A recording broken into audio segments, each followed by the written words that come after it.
160 Yeah, what is the students. time? Yeah. Dan, why don't we start? Let students come. Yes, sir. Yes, sir, we can start. Gates are open. So, Dan, am I audible? Yes, Nina, you are. We can start.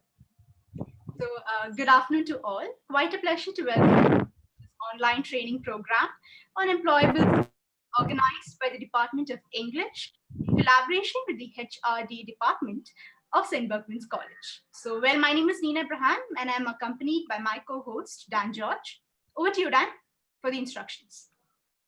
Nina, well, I would just like to read a few guidelines that the participants are humbly requested to keep in mind to ensure the smooth functioning of our program.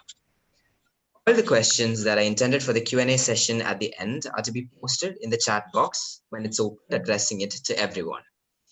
Feedback form will be posted at the end of the webinar in both Zoom and YouTube, which the participants are requested to fill in accurately to get their e-certificates. Participants are also kindly requested not to introduce yourselves in the chat box, as this might tend to distract the speaker. These were just a few points to keep in mind. Thank you for listening. Back to you, Nina. Thank you, Dan. Next, we have the welcome address by Father Reggie P. Kurian, the Vice Principal of St. Berchmans College. Father, you can take over. Okay, thank you, Nina. Am I audible? Yes, Father, you are. Okay. Respected Principal Dr. Jacob Mathew, sir. Speaker of the day, Dr. Binu James Mathew. Thomas P.J. sir, Head of the Department of English. My dear students, a very good afternoon to all. എല്ലാവരെയും ഈ pandemic situation കാലത്ത് ഈ ഒരു പ്രോഗ്രാമിലേക്ക് സ്വാഗതം ചെയ്യുന്നത്, ഈ മോഡിൽ സ്വാഗതം ചെയ്യുന്നത് ഏറെ സന്തോഷിക്കുന്നു. കാരണം ഈ ഒരു രീതിയിലെങ്കിലുമൊക്കെ നമുക്ക് എന്നത് ഏറെ സന്തോഷമുള്ള കാര്യമാണ്, ഇങ്ങനെയുള്ള കാര്യങ്ങൾ എൻഗേജ്ഡ് ആകുന്നത്. പ്രത്യേകിച്ചും ഇന്നത്തെ ദിവസം നമ്മൾ വളരെ ഫ്രൂട്ട്ഫുൾ ആയിട്ടുള്ള ഒരു session, how to make yourself irresistible for the employer. ഇപ്പോഴത്തെ ഇതിൽ ഏറ്റവും പ്രധാനപ്പെട്ട ഒരു തീമാണ് ഞാൻ വിചാരിക്കുന്നത്. കാരണം ഈ പാൻഡമിക് സിറ്റുവേഷൻ നമ്മുടെ യുവജനങ്ങളിൽ ഭാവിയെക്കുറിച്ചുള്ള ഒത്തിരി ഉത്കണ്ഠകൾ സൃഷ്ടിച്ചിരിക്കുന്ന ഒരു കാലത്താണ് നമ്മൾ നിൽക്കുന്നത്. അങ്ങനെയുള്ള ഒരു കാലത്ത് തീർച്ചയായും എങ്ങനെ നമ്മൾ ഈ ഒരു കാലത്തെ അതിജീവിക്കാൻ, അത് മാത്രമല്ല പുതിയ കാലത്തിന്റെ സാധ്യതകൾ എങ്ങനെയൊക്കെ ഉപയോഗിക്കാൻ പറ്റും എന്ന് നല്ലതാണ്. അതുകൊണ്ട് തന്നെ ഈ ഒരു സന്ദർഭം വളരെ ഫലപ്രദ എല്ലാ വിദ്യാർത്ഥികൾക്കും സാധിക്കട്ടെ എന്ന് പ്രത്യേകം പ്രാർത്ഥിക്കുകയാണ്. പ്രത്യേകിച്ചും നമ്മൾ ദൈവത്തിന്റെ അനുഗ്രഹത്തോടു കൂടി വേണം എല്ലാ കാര്യങ്ങളിലും നമുക്ക് മുൻപോട്ട് പോകും. തമ്പുരാന്റെ അനുഗ്രഹം ഈ സന്ദർഭത്തിൽ നമ്മുടെ കൂടെ ഉണ്ടാകും എന്ന പ്രതീക്ഷ ഞാൻ എൻ്റെ കർത്തവ്യത്തിലേക്ക് കടക്കുകയാണ്. ഏറ്റവും ആദ്യം നമുക്കറിയാം, നമ്മുടെ കോളേജിന്റെ പ്രിൻസിപ്പൽ ഡോക്ടർ ജേക്കബ് മാത്യൂസ് സാറിനെ സംബന്ധിച്ചിടത്തോളം എനിക്ക് തോന്നുന്ന ഭാവിയെ പോസിറ്റീവായിട്ട് എന്ന് പറഞ്ഞു കഴിഞ്ഞാൽ എങ്ങനെയൊക്കെ മറ്റ് നമ്മുടെ കുട്ടികൾ എല്ലാ രീതിയിൽ മികവിലേക്ക് കടന്നു പോകാം എന്ന് ചിന്തിക്കുന്ന ഒരു വ്യക്തിയായി കരുതിയിരിക്കുന്നത് അല്ലെ കണ്ടിരിക്കുന്നത്. ഏറ്റവും പ്രധാനപ്പെട്ട പ്രത്യേകത, ഏത് ചെറിയ കാര്യത്തെ പോലും അതിൽ ഏറ്റവും ബെസ്റ്റ് ആയിട്ട് കൊണ്ടുപോകാൻ പറ്റും. ഇപ്പൊ ഈ പ്രോഗ്രാം തന്നെ അത് ഇംഗ്ലീഷ് ഡിപ്പാർട്ട്മെന്റിന് വേണ്ടി ഒതുങ്ങി പോകേണ്ടിയിരുന്ന ഒരു പ്രോഗ്രാമിനെ തന്നെ എല്ലാ കുട്ടികൾക്കും വേണ്ടിയിട്ട് എത്തി ഏറ്റവും കൂടുതൽ ഒരു ലീഡ് എനിക്ക് തോന്നുന്നത് ജേക്കബ് മാത്യു സാറാണ്. ഏതും നമ്മുടെ കുട്ടികൾക്ക് ഏറ്റവും മികവാർന്ന രീതിയിൽ എങ്ങനെ കിട്ടും ചിന്തിക്കുകയും അതനുസരിച്ച് പ്രവർത്തിക്കുകയും ചെയ്യുന്ന ഒരു വ്യക്തി എന്ന നിലയിൽ ഈ സാറിന്റെ ഈ സാന്നിധ്യം നമുക്ക് ഏറെ സന്തോഷപ്പെടണം. സൂം മീറ്റിംഗിലേക്ക് സ്നേഹപൂർവ്വം സ്വാഗതം ചെയ്യുകയാണ്. Speaker of the day doctor Binu James. നമ്മളെ സംബന്ധിച്ചിടത്തോളം അതിനേക്കാൾ ഏറെ സന്തോഷം നമ്മുടെ കോളേജിന്റെ പൂർവ്വ വിദ്യാർത്ഥിയാണ്. സെന്റിനറിയിലേക്ക് നീങ്ങുമ്പോൾ നമ്മുടെ ഇങ്ങനെയുള്ള അമൂല്യ രത്നങ്ങൾ ലോകത്തിന്റെ വളരെ സ്തുത്യർഹമായ സേവനം അനുഷ്ഠിക്കുന്നു, ഒത്തിരി പേരെ പ്രചോദിപ്പിക്കുന്ന വ്യക്തിത്വങ്ങളായിട്ട് തുടരുന്നു എന്നതും ഉള്ള കാര്യമാണ്. ഞാൻ ജസ്റ്റ് ഒന്ന് ഗൂഗിൾ ചെയ്ത് നോക്കിയപ്പോഴത്തേക്കും അതായത് വളരെ വർഷങ്ങൾക്ക് മുമ്പുള്ള ഒരു ഇത് ഒരു ഡിജിറ്റൽ ഡിസ്ട്രാക്ഷൻ വേൾഡിൽ റെലവൻസ് ഓഫ് മോട്ടിവേഷണൽ തിയറീസ് അതിനെക്കുറിച്ചുള്ള ഒരു ടോക്കിന്റെ ഇത് ഞാൻ ഇങ്ങനെ കണ്ടു. എന്താണേലും ഒത്തിരി സന്തോഷം. ഈ ഇപ്പോൾ ഡിജിറ്റൽ ഡിസ്ട്രാക്ഷൻ എന്നല്ല നമുക്ക് പറയാൻ പറ്റുന്നത്, കാരണം ഇപ്പം വേൾഡാണ് നമ്മളെ സംബന്ധിച്ചിടത്തോളം. ആ ലോകം ഉണ്ടെങ്കിൽ നമുക്ക് നിലനിൽപ്പ് ഉള്ളൂ എന്ന രീതിയിലേക്ക്, അങ്ങനെയുള്ളൊരു ലോകത്ത് എങ്ങനെയാണ് നമ്മളെ ഏറ്റവും കൂടുതൽ എംപ്ലോയബിൾ ആക്കാൻ പറ്റുന്നത്? അത് പ്രത്യേകിച്ചും SBയുടെ സ്റ്റുഡൻസ് ലോകത്തിന്റെ പല ഇടങ്ങളിൽ എത്തിയത് ഇങ്ങനെയുള്ള ഏറ്റവും മികച്ചവരായി തന്നെയാണ് എന്ന് നമുക്ക് എല്ലാവർക്കും അറിയാം. അതുകൊണ്ട് ആ മോട്ടിവേറ്റ് ചെയ്യാൻ, ആ രീതിയിൽ ഉള്ള ഒരു ട്രെയിനിങ്ങിലേക്ക് നമ്മളെ ഇനിഷ്യേറ്റ് ചെയ്യാനായിട്ട് ഇരിക്കുന്ന ഡോക്ടർ ബിനു ജെയിംസ് മാത്യു, അദ്ദേഹത്തിന് എല്ലാവിധ ഈ കോളേജിന്റെ പേരിലുള്ള സ്വാഗതം പ്രത്യേകം ആശംസിക്കുന്നു. അതുപോലെ അദ്ദേഹത്തിന്റെ സഹോദരിയും ഈ മീറ്റിംഗിൽ ജോയിൻ ചെയ്തിട്ടുണ്ടായ ആളിന്റെ പേര് കൃത്യം ഞാൻ ഇത് ചെയ്യുന്നില്ലെങ്കിലും പ്രത്യേകിച്ച് നമ്മുടെ ഈ കമ്മ്യൂണിറ്റി ചേർന്നതിന് പ്രത്യേകം സന്തോഷം അറിയിക്കുന്നു. അതോടൊപ്പം ഈ മീറ്റിംഗിലേക്ക് സ്വാഗതം ചെയ്യുകയും ചെയ്യുന്നു. അടുത്ത ഒരാൾ നമ്മുടെ സാറാണ്. ശരിക്കും പറഞ്ഞു കഴിഞ്ഞാൽ ഇതിന്റെ പിന്നിലുള്ള ഒരു ബ്രെയിൻ എന്ന് നമുക്ക് വിശേഷിപ്പിക്കാവുന്ന BJ തീർച്ചയായിട്ടും സാറിന്റെ ആ ഇനീഷ്യേറ്റീവ് ഇന്നലെ ആണെങ്കിൽ തന്നെ നമ്മുടെ ഇതിന്റെ എറുഡൈറ്റ് ലെക്ചർ അതും ഏറ്റവും ഭംഗിയായി സംഘടിപ്പിക്കുന്നതിൽ സാറിന്റെ നേതൃത്വം, അതുപോലെ തന്നെ ഈ ഡിപ്പാർട്ട്മെന്റിൽ ഇപ്പോൾ നടക്കുന്ന അക്കാഡമിക് ആയിട്ടുള്ള ഒത്തിരി ആക്ടിവിറ്റീസ് ിരിക്കാൻ വയ്യ, കാരണം അതുപോലെ ഒത്തിരി ആക്ടിവിറ്റീസ് നടക്കുന്നുണ്ട്. അതിന്റെ പ്രേരക ശക്തിയായിട്ട് നിൽക്കുന്നത് PJ തോമസ് സാറാണ്. സാറിനെയും ഈ മീറ്റിംഗിൽ നമ്മുടെ ഈ പ്രോഗ്രാമിൽ സ്വാഗതം ചെയ്യുകയാണ്. അതുപോലെ തന്നെ HRDയുടെ നമ്മുടെ ഇവിടെ എല്ലാം കോർഡിനേറ്റ് ചെയ്യുന്ന ജോൺ കളരിപ്പൽ, അദ്ദേഹത്തെയും നമ്മുടെ ഈ പ്രോഗ്രാമിലേക്ക് സ്വാഗതം ചെയ്യുന്നു. ഇനി എനിക്ക് പ്രത്യേകമായിട്ട് പറയാനുള്ളത് നമ്മുടെ വിദ്യാർത്ഥികളോടാണ്. HR ഡിപ്പാർട്ട്മെന്റും അതുപോലെ തന്നെ ഇംഗ്ലീഷ് ഡിപ്പാർട്ട്മെന്റും ചേർന്ന് ഈ ഡിപ്പാർട്ട്മെന്റിന്റെയാണ് കൂടുതലായിട്ട് ഇനീഷ്യേറ്റീവ് വന്നിരിക്കുന്നത്. ഈ പ്രോഗ്രാം സംഘടിപ്പിച്ച മാക്സിമം കുട്ടികൾ ഇതിനകത്തുനിന്ന് ബെനഫിറ്റ് എടുക്കുക എന്നുള്ളതാണ് എല്ലാവരുടെയും ആഗ്രഹം. ഈ സമയം നന്നായിട്ട് വിളിച്ചു, പ്രത്യേകിച്ച് നമുക്കറിയാം ഡിജിറ്റൽ വേൾഡിൽ നമുക്ക് ഇങ്ങനെ കണ്ടുമുട്ടുന്നതിന് അല്ലെങ്കിൽ ഈ ഒരു രീതി പ്ലാറ്റ്ഫോമിലേക്ക് കടന്നു വരുന്നതിന് ലിമിറ്റ് ഒന്നും, അത് ശരിക്കും തിരിച്ചറിഞ്ഞ് എല്ലാവരും നന്നായി വിനിയോഗിക്കുക. ഫേസ് കോണ്ടാക്റ്റിൽ പലതും സാധ്യമാകുന്നില്ല, നമുക്ക് മറിച്ച് ഇത് വേൾഡിലാണ് സാധ്യമാവുന്നത്. അത് നന്നായി തിരിച്ചറിഞ്ഞ് പ്രത്യേകിച്ചും ഈ വർഷം പാസ്സാകുന്നവരിൽ ഒരാൾ പോലും എനിക്ക് ഹയർ സ്റ്റഡീസിന് പോകുന്നില്ലെങ്കിൽ ഞാൻ ജോലിക്ക് പോകുന്നു എന്ന് ഉറപ്പുന്ന രീതിയിൽ, അതിനു വേണ്ടിയിട്ട് നമ്മളെ എക്യുപ്പ് ചെയ്യാൻ പറ്റുന്ന രീതിയിൽ നന്നായി അവരെ തന്നെ എക്യുപ്പ് ചെയ്യുക എന്നുള്ളതാണ്. How you can make yourself irresistible for employer. യിലേക്ക് വളരുവാൻ നിങ്ങൾക്ക് ഓരോരുത്തർക്കും സാധിക്കട്ടെ. എല്ലാവരെയും ഈ പ്രോഗ്രാമിലേക്ക് സ്നേഹപൂർവ്വം സ്വാഗതം ചെയ്യുന്നു. അങ്ങനെ നമ്മുടെ ഏറ്റവും വിജയകരമായ ഒരു പ്രോഗ്രാം ആക്കി നമുക്ക് മാറ്റാം എന്ന് പ്രോഗ്രാമിൽ പങ്കെടുക്കുന്ന മറ്റ് അധ്യാപകർ, അതുപോലെ വിദ്യാർത്ഥികൾ, പ്രവർത്തിക്കുന്നവരെല്ലാവരെയും ഒരിക്കൽ കൂടി സ്വാഗതം ചെയ്തുകൊണ്ട് വാക്കുകൾ ഞാൻ നമസ്കാരം. Thank you, Father. We welcome you too to this program. Now, before we continue with the rest of the program, let us just observe a few moments of silence.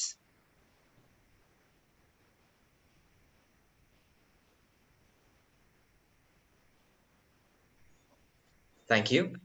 Now, I would like to invite the principal of St. Berchmans College, Dr. Jacob Mathew, to say a few words of felicitation. Over to you, sir. Thank you, Dan. Thank you. Father Raji Plathotam, the Vice Principal and Director HRD. Guest of the day, Dr. Binu James, Head of the Department of English, Professor PJ Thomas, my dear students. എല്ലാവരെയും ഞാൻ ആദ്യമായിട്ട് അനുമോദിക്കുന്നു. കാരണം ഇന്നത്തെ ഈ ഒരു സാഹചര്യത്തിൽ നമുക്ക് ഏറ്റവും പറ്റിയ ഒരു പ്രോഗ്രാം അറേഞ്ച് ചെയ്തതിലും അതിനുവേണ്ടിയുള്ള ഇനിഷ്യേറ്റീവ്സ് ഒക്കെ എടുത്തതിലും ഈ ഇംഗ്ലീഷ് ഡിപ്പാർട്ട്മെൻറ്റിനെയും അതോടൊപ്പം തന്നെ HRD കോർഡിനേറ്റേഴ്സിനെയും ഞാൻ അഭിനന്ദനങ്ങൾ അറിയിക്കുന്നു. I am happy that the guest of the day is from Edathuva. So അത് എനിക്ക് പ്രത്യേകം വളരെയധികം സന്തോഷം ഉള്ളൊരു കാര്യമാണ്. തീർച്ചയായിട്ടും ഇതിൽ പങ്കെടുക്കുന്ന എല്ലാ വിദ്യാർത്ഥികൾക്കും ഡോക്ടർ ബിനു ജെയിംസിൻ്റെ ഇന്നത്തെ ഈ ക്ലാസ് വളരെയധികം പ്രയോജനകരമാവും. കാരണം ഇന്നത്തെ ഈ ഒരു സാഹചര്യം വളരെ ചലഞ്ചിങ് ആണ് എന്നുള്ളത് നമുക്ക് എല്ലാവർക്കും അറിയാം. അപ്പോൾ ആ ചലഞ്ചിങ് ആയിട്ടുള്ള അവസ്ഥയിൽ എങ്ങനെയാണ് നമ്മുടെ ഒരു എംപ്ലോയ്മെൻറ്റ് സ്കില്ല് വളർത്തിയെടുക്കാൻ പറ്റും, എന്നുള്ള ചില ടിപ്സുകൾ നിങ്ങൾക്ക് ഈ ഒരു ക്ലാസ് കിട്ടും എന്നാണ് ഞാൻ പ്രതീക്ഷിക്കുന്നത്. അത് തീർച്ചയായിട്ടും ഉണ്ടാകണം. കാരണം ഇതുവരെയുള്ള ഒരു കാലം ആയിരിക്കുകയല്ല ഇനിയുള്ളത്. ലോകം വളരെയധികം മാറുകയാണ്. തീർച്ചയായിട്ടും കോവിഡ് അതിനെ ആക്സിലറേറ്റ് ചെയ്യുന്നു. എല്ലാ കമ്പനികളും നിങ്ങൾക്ക് ആവശ്യമുള്ള എല്ലാ കമ്പനികളും അവരുടെ തന്നെ പോളിസികൾ മാറ്റും. അപ്പോൾ ആ മാറി വരുന്ന പോളിസികളിൽ നമ്മൾ എങ്ങനെ നമ്മുടെ സ്കില്ല് നമ്മൾ സെല്ല് ചെയ്യാൻ പറ്റും. അപ്പം അതിനുള്ള ഒരു പ്രത്യേക ട്രെയിനിങ് ആവശ്യമുണ്ട്. അപ്പോൾ അതിനെപ്പറ്റി വളരെയധികം പഠിച്ചിട്ടുള്ള ബിനു ഇവിടെ അദ്ദേഹത്തിൻ്റെ ശൈലിയിൽ അത് നിങ്ങളുമായിട്ട് പങ്കുവെക്കും എന്നാണ് ഞാൻ പ്രതീക്ഷിക്കുന്നത്. സെൻറ്റ് ബെർക്ക്മാൻസ് കോളേജിലെ എല്ലാ കുട്ടികൾക്കും ഇങ്ങനെയുള്ള പുറത്തു പോകുന്ന അല്ലെങ്കിൽ ഫൈനൽ ഇയർ സ്റ്റുഡൻസ് ഇത് പ്രത്യേകം ശ്രദ്ധിക്കും എന്നാണ് ഞാൻ മനസ്സിലാക്കുന്നത്. അതുകൊണ്ടുകൂടിയാണ് PJ തോമസ് സാറ് ഇങ്ങനെ ഒരു ആശയം എൻ്റെ അടുത്ത് പറഞ്ഞപ്പോൾ ഞാൻ സാറിനോട് സജസ്റ്റ് ചെയ്ത് ഇത് HRD ആയിട്ട് ബന്ധപ്പെട്ട് ഈ പ്രോഗ്രാം നടത്തുവാണെങ്കിൽ കുറേ കൂടെ അത് റീച്ച് കിട്ടും. നമുക്കറിയാം സെൻറ്റ് ബെർക്ക്മാൻസ് കോളേജിൽ വരുന്ന കുട്ടികളെല്ലാം തന്നെ ഒരു മിഡിൽ ലെവൽ സാഹചര്യത്തിൽ നിന്നാണ് വരുന്നത്. അവർക്കെല്ലാം തന്നെ ജോലിക്ക് ആവശ്യമുള്ള കുടുംബങ്ങളിൽ നിന്നാണ് വരുന്നത്. അപ്പം ഈ പുതിയ സാഹചര്യത്തിൽ അവർ നേരിടാൻ പോകുന്ന ഈ പ്രശ്നങ്ങൾ എങ്ങനെയൊക്കെ നമുക്ക് നേരിടാൻ പറ്റും, അല്ലെങ്കിൽ ഏത് രീതിയിൽ നമ്മൾ ട്രെയിൻഡ് ആയാൽ അതിനെ നമുക്ക് ഓവർകം ചെയ്യാൻ പറ്റും, അതൊരു വലിയൊരു അവസരമായിട്ട് ഞാൻ അതിനെ കണ്ടു. അതുകൊണ്ടാണ് HRDയോട് ഞാൻ ഈ പ്രോഗ്രാമിൽ സഹകരിക്കാൻ ആവശ്യപ്പെട്ടു. അങ്ങനെ അവർ വളരെ സന്തോഷപൂർവ്വം ഇത് സഹകരിച്ചു. അതിൻ്റെ ഒരു ഫലമാണ് നമ്മളിന്ന് ഇപ്പം ഈ ഒരു മീറ്റിംഗ്. അപ്പോൾ അതിൽ അങ്ങനെ സഹകരിച്ച എല്ലാവരെയും ഞാൻ ഒന്നും കൂടി നന്ദി പറയുന്നു. അതോടൊപ്പം തന്നെ ഈ ഒരു പരിപാടിയിൽ എനിക്ക് എല്ലാവിധ ആശംസകളും ഞാൻ നേരുന്നു. എൻ്റെ വാക്കുകൾ ഇവിടെ നിർത്തട്ടെ. Thank you. Thank you, sir. Next, we have Professor PJ Thomas, the head of the Department of English, to introduce the speaker of our day. So, over to you, sir. Yeah, can you hear me? Yes, sir. Yes, You're All right. So, all the distinguished participants, in the online world or in the corporate world, data and time is money. And therefore, taking it is like stealing. It's a crime. And therefore, I have no intention to give a very long introduction to Dr. Binu. Details have been given in the brochure, but I have to make two remarks. The reason that I wanted to introduce Binu to you is, number one is that he is a former student of our department. So as a present HOD, and in fact, when he was here, I was a substitute teacher also. So I remember him and his classmates very well.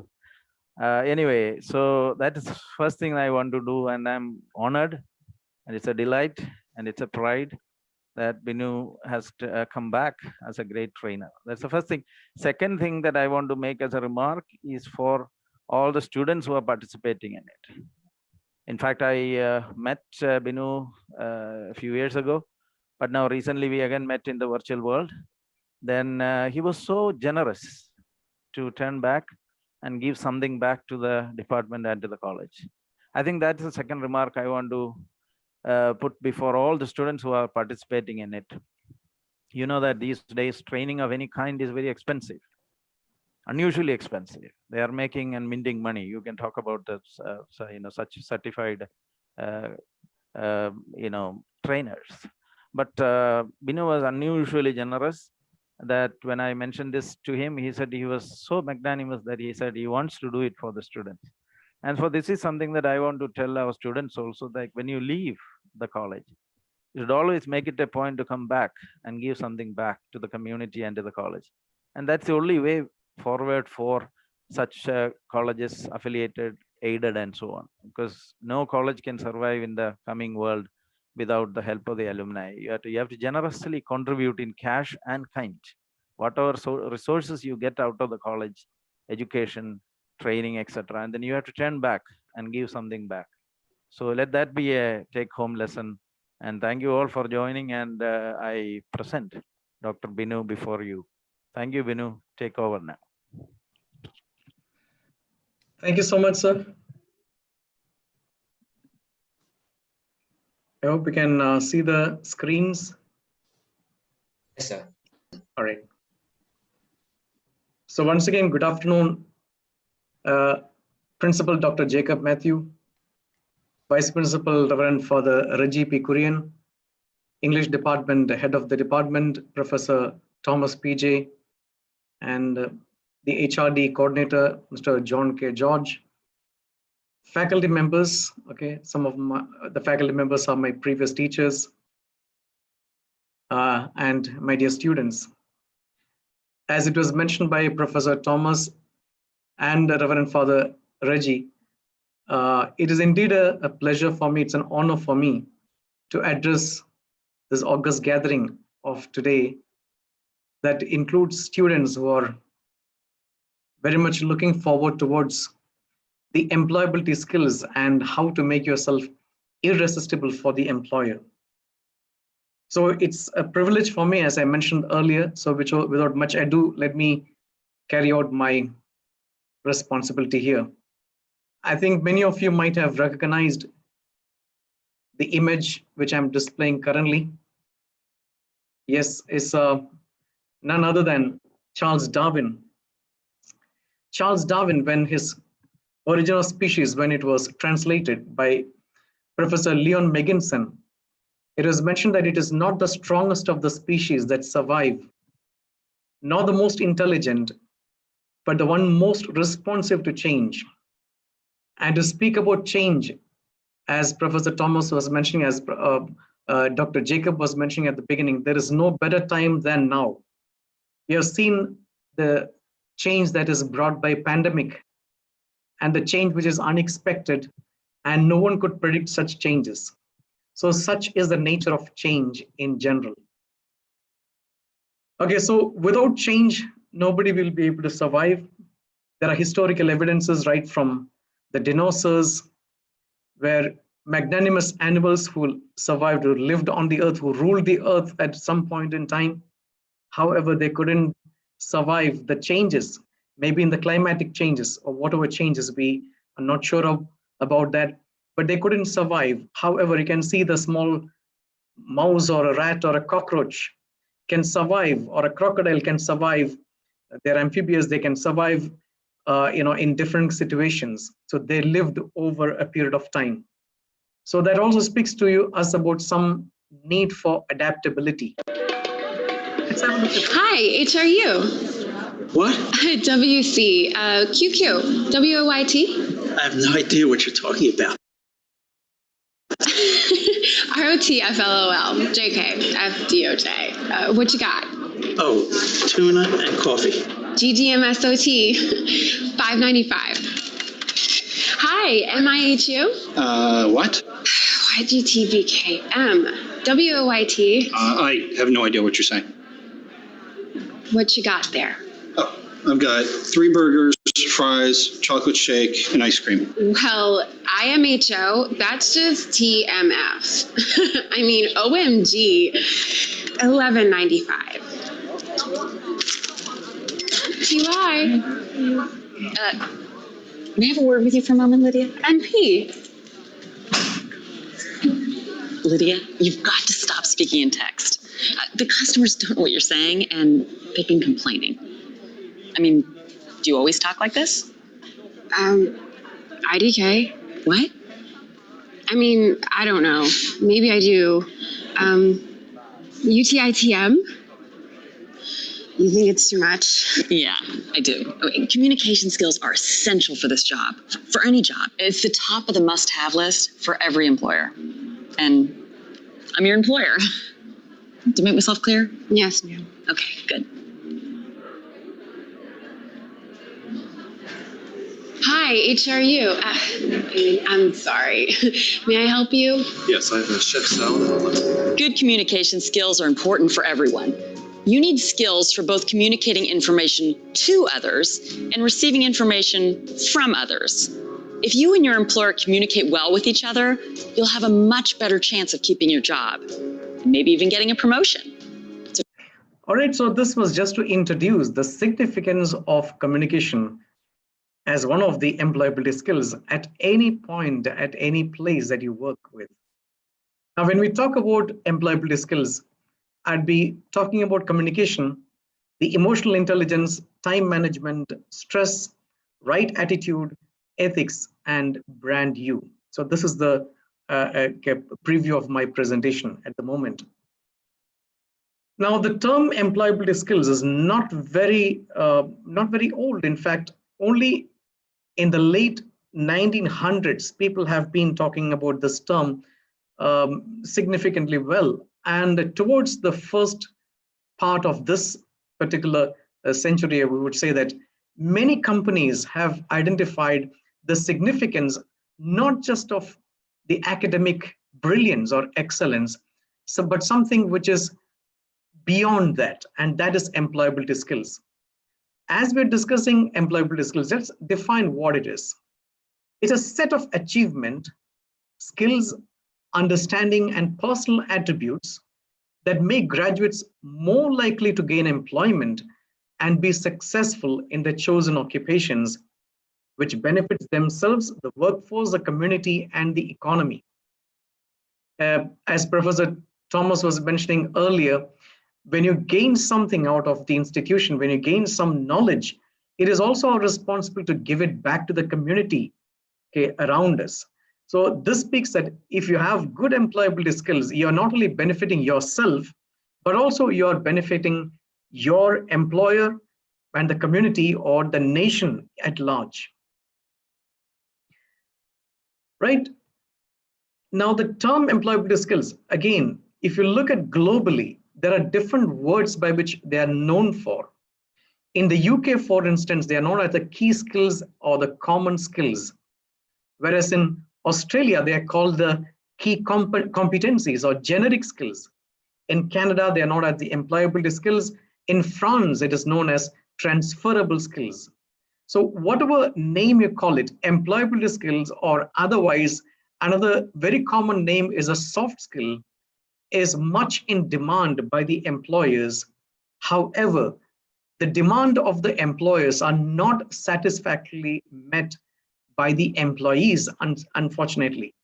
So maybe this kind of sessions might open the eyes of some of the students, and they might work harder on achieving some of those key skills. Now, we have heard about the soft skills, or we have just heard about the term soft skills also, which is a synonym for employability skills. Now, when you say soft skill, we have to know that there is a hard skills also. So when you talk about hard skills, they are the subject specializations. They are the knowledge and the things that you study at the college. There's something that you do well, you're competent, you're excellent in performing something, whether it is a craft or a trade, or the dexterity of special training or the special training in which you have competence and experience. To put it in simple terms, hard skills are the specializations that we undertake, whether it is science graduate or engineering graduate or the medicine or whichever, or going for technological world, those are the hard skills. Whereas soft skills is a part of an emotional quotient. They are desirable qualities or certain forms of employment. They do not depend on acquired knowledge. They include common sense. And they say that common sense is not very common these days. Yes, and the ability to deal with people and a positive, flexible attitude. So this is called soft skills and hard skills. Now, just to differentiate, again, you can see one of these, again, there are two columns here. One of the columns speaks about the soft skills. The other column speaks about the hard skill. Have a few seconds to look at it. Now, as you can possibly guess, what you see on the left is basically the hard skills, measuring and calculating, to know how to do a thing, analyzing a data, lesson planning, operating some tools, they are hard skills. However, on the other side, now the list is not an exhaustive one here. It is just an indicative employability or soft skills. There is a plethora of soft skills or employability skills, including body language, presentation skills, soft skills, positive attitude, reliability, responsibility, time management, everything. There are lots of things which you are not explicitly taught at the university level. Now, when you talk about soft skills or employability skills, there's a combination of character traits and interpersonal traits. That's called the employability traits. Now, What is the difference, you might ask? What is character traits and what are these interpersonal traits? Character traits are somebody who is optimistic, somebody who looks at the world with positive thoughts, adaptability, responsibility, honesty, dependable. That's a character trait.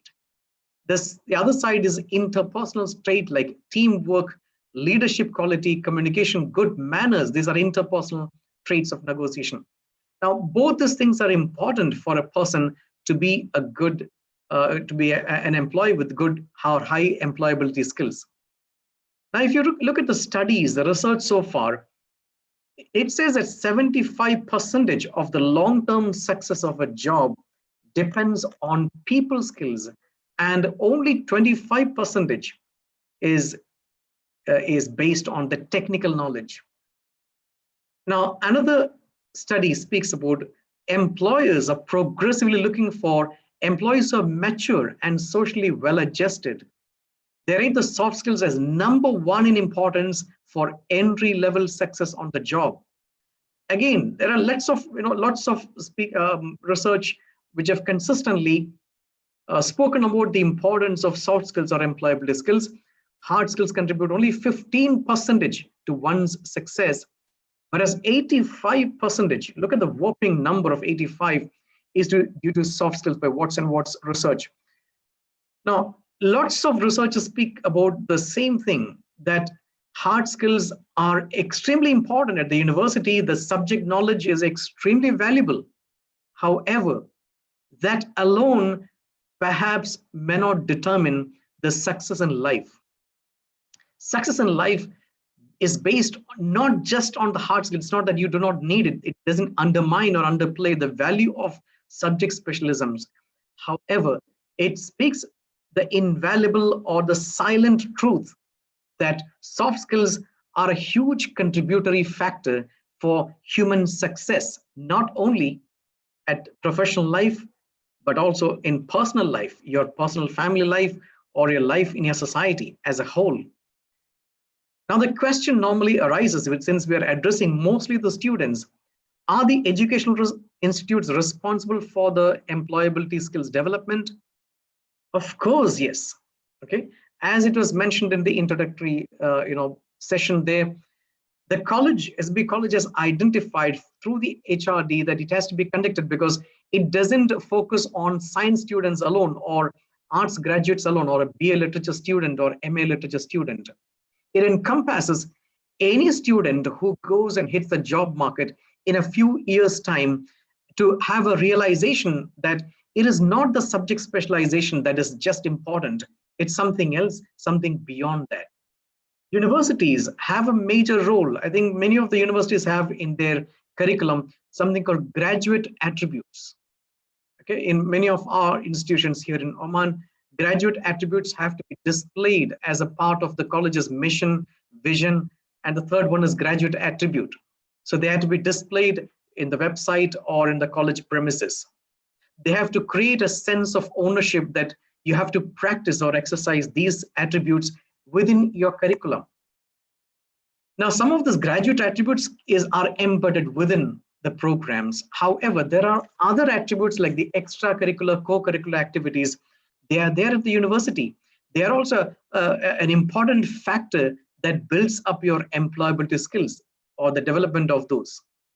Classroom is an ideal ground for employability enhancement because you're dealing with people of different caste, creed, okay, all those, all different beliefs, different political affiliations, different religion. Now you need to learn to live with these people. You need to work as a team.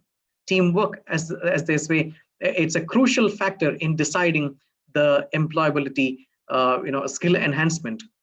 Students also have a responsibility. They should look for opportunities that enrich their work experience in and outside university. Now, a normal university, if I may ask any student, they say, do you do any voluntary work? The general response could be, yeah, okay, partly. But think about, you have to invest time, maybe a couple of hours in a week that we spend on the social media. Think about what I can do to improve my own skill. Okay, now when you talk about college work, or even internship activities. We have in our programs here internship as a compulsory component for every student, because one of the sure questions you'll be asked by the employer when you hit the job market is, do you have any experience? So this is an answer for that question. Unlike in the Western countries where university students work part-time, they work in McDonald's or KFC, and then they fund themselves and attend the programs. Here perhaps in the Indian culture, we do not have the part-time work. I mean, not necessarily, I must say, not all the time. However, you can always think about something that you do extra. It is not just for the extra bucks.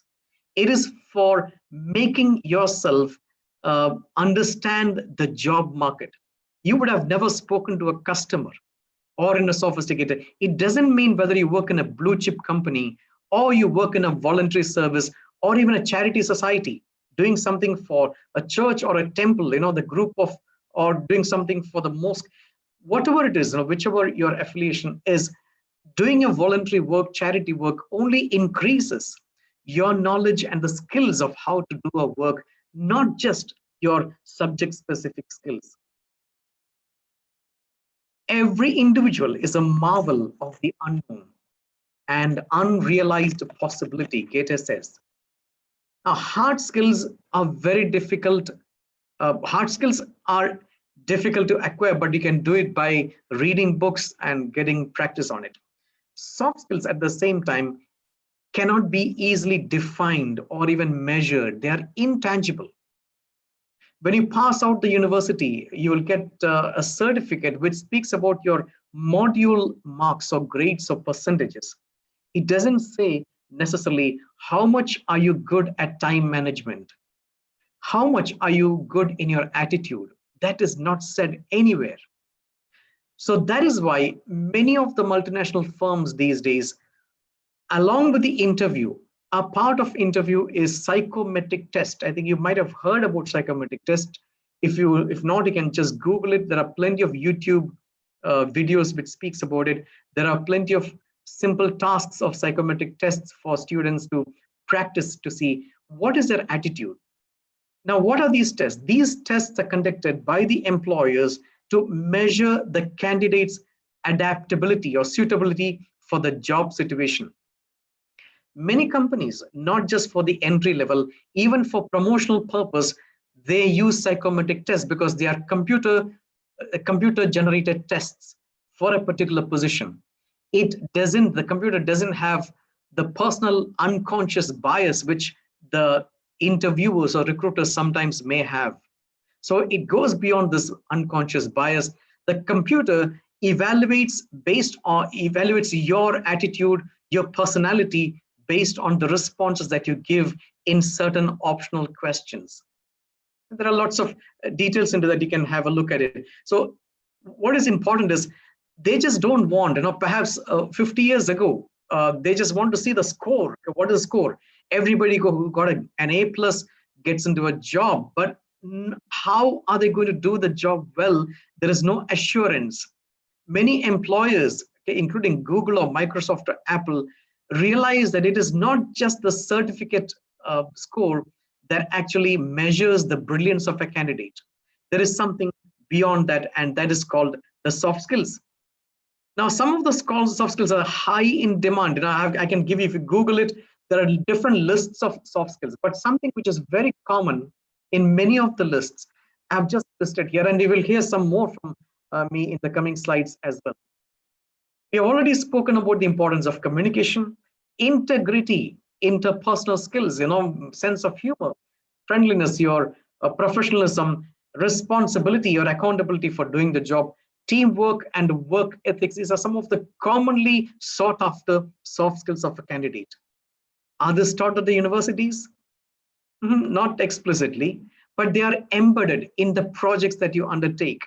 Your interpersonal skills are measured by how well you are in a team, a group activity, how well you communicate yourself, how expressive you are. What are your emotional skills? Are you getting upset very soon? Are you a person with a short fuse? You lose your temper very soon. Now, these are things which companies don't want people to have.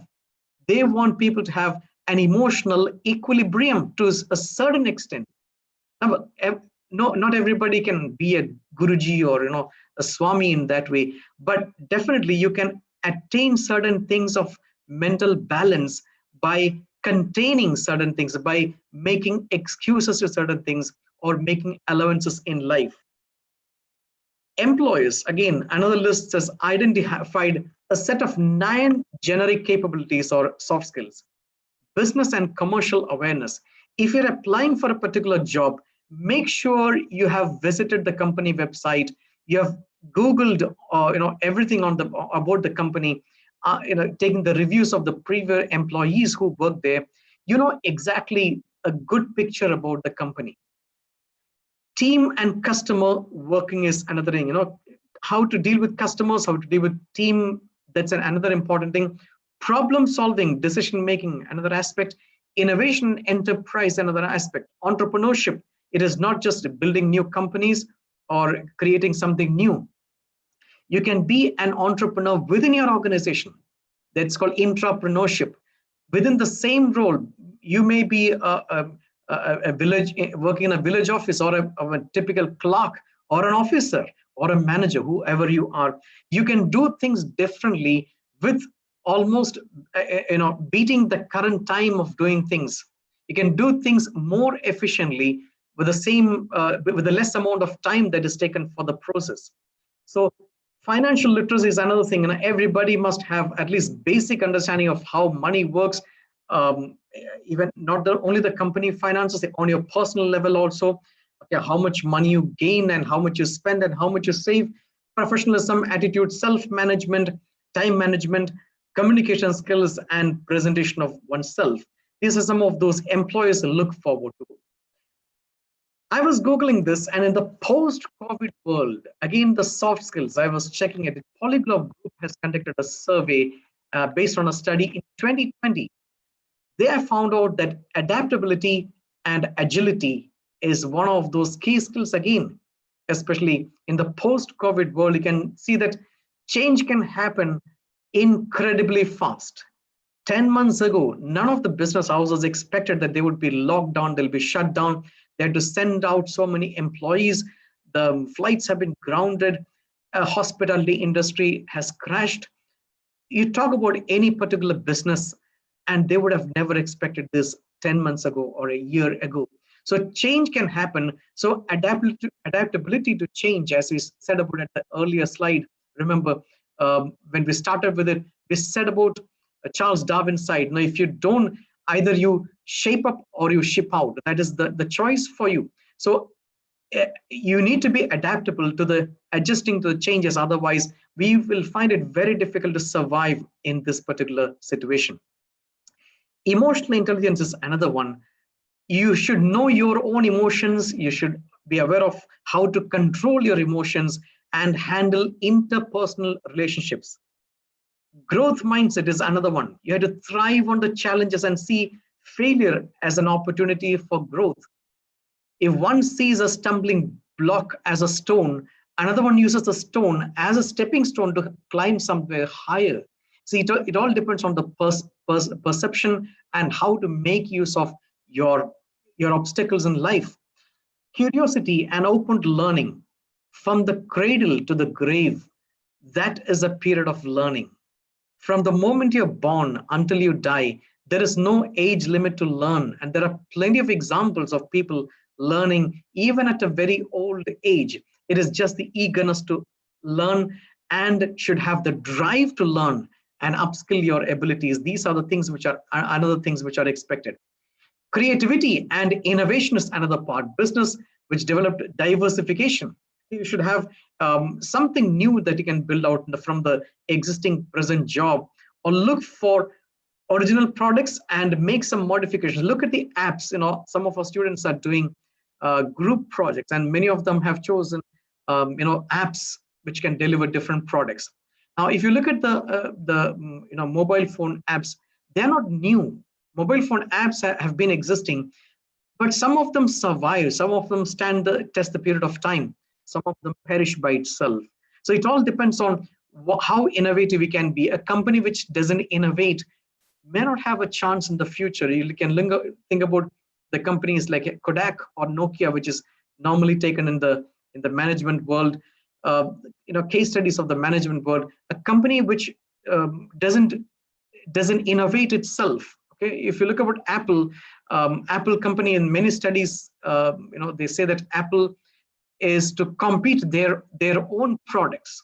Apple doesn't advertise, comparing their product with another competitor. They will not do that.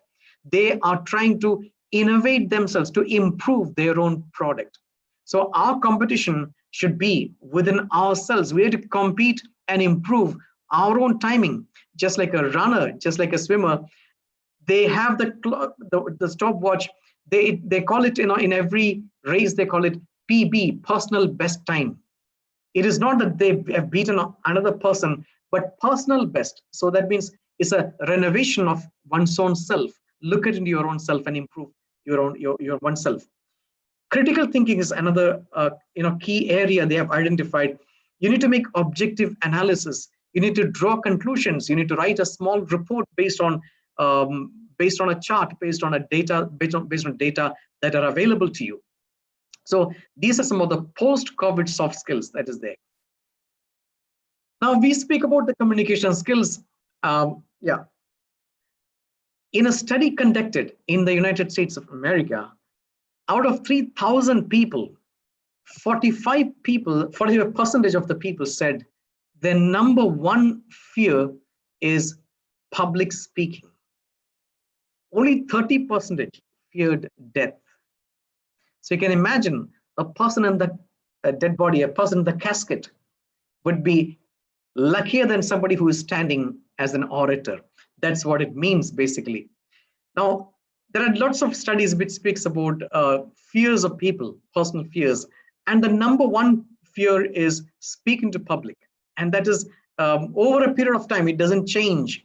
We might be comfortable speaking to our friends, relatives, but not too often with the people who are in the official circumstance, in the official capacity, who speak to us. So these are some of the things. Now, 3 out of every 4 individuals suffer from speech anxiety. That is 75% of the people. So that means out of every 4 people, 1 person has a fear. And the term for fear of public speaking, this is a technical term. A fear of public speaking is known as, I think some people might know about it. The fear of public speaking is known as, any idea? Glossophobia. Okay, that's a fear of public speaking. Now, when we speak, again, talking about communication, in a face-to-face communication, we speak in 2 languages. One is verbal language, the other one is body language. Which is more important? Yes, the body language. The body language speaks louder than words.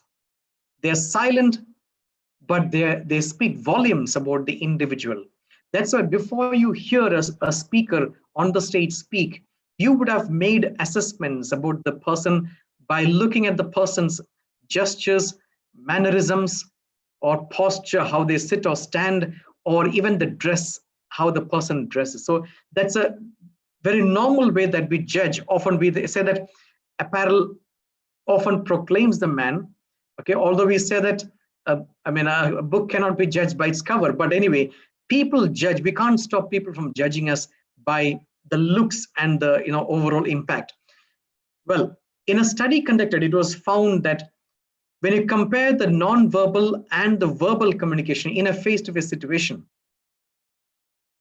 the body language has a huge element of a person's communication measure. That is 55% is visual, 38% is vocal, 7% only is actually the words. Just think about it. In a face-to-face situation, you speak so many words, but what is the impact the person has? That's why in a lecture session, in a face-to-face presentation, it's important to look at the person for the non-verbal cues. It is not just, okay, I'm listening to you. Tell me. No, the person speaking will use a lot of the eyes, the eyebrows, and the lips. Everything is carrying out a meaning. Imagine you know, somebody is apologizing to you, somebody has to say sorry to you, and then the person looks at you and says, I'm sorry, I'm very sorry. Do you think the person has apologized? Certainly not. In fact, the person would have, you know, rather offended you. Okay? It's like an insult over an injury. The person would have really spoken with an abrasive tone. So the tone of the words, okay, the vocal element is, and look at the way in which he said, look at his eyes, look at the looks. Here the words semantically, linguistically, they mean 100%. It means, if you translate it, I am sorry means yes, the person has apologized.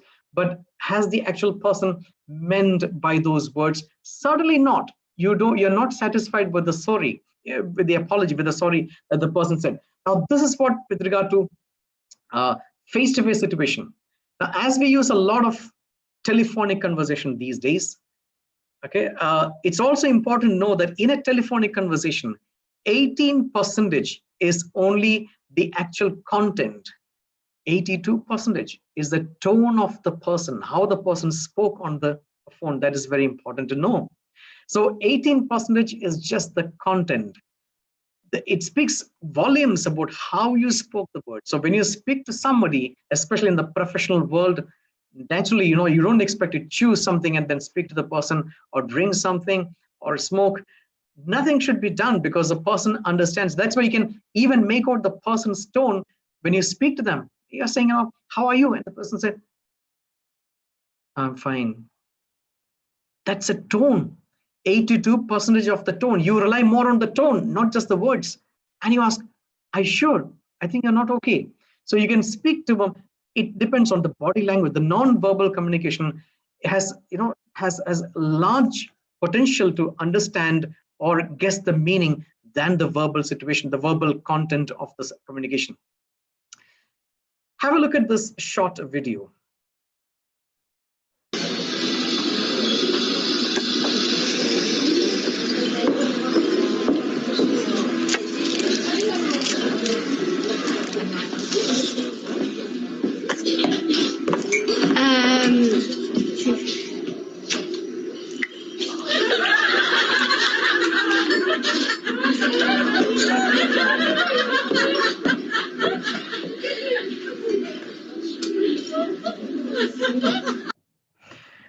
Okay, so this was a very short situation in a restaurant. As you can know, that there is communication situation over there, and there are problems with both the people. One person doesn't know how to speak the language, okay, what is used there, and you know, quite surprisingly, the waiter has misunderstood it and uses his finger for, you know, stirring the tea or coffee.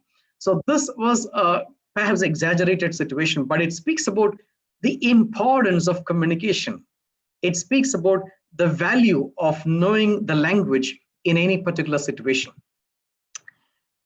Right? It is not just what you say that counts, but it's what you don't say that counts. Look at those images. Look at the people.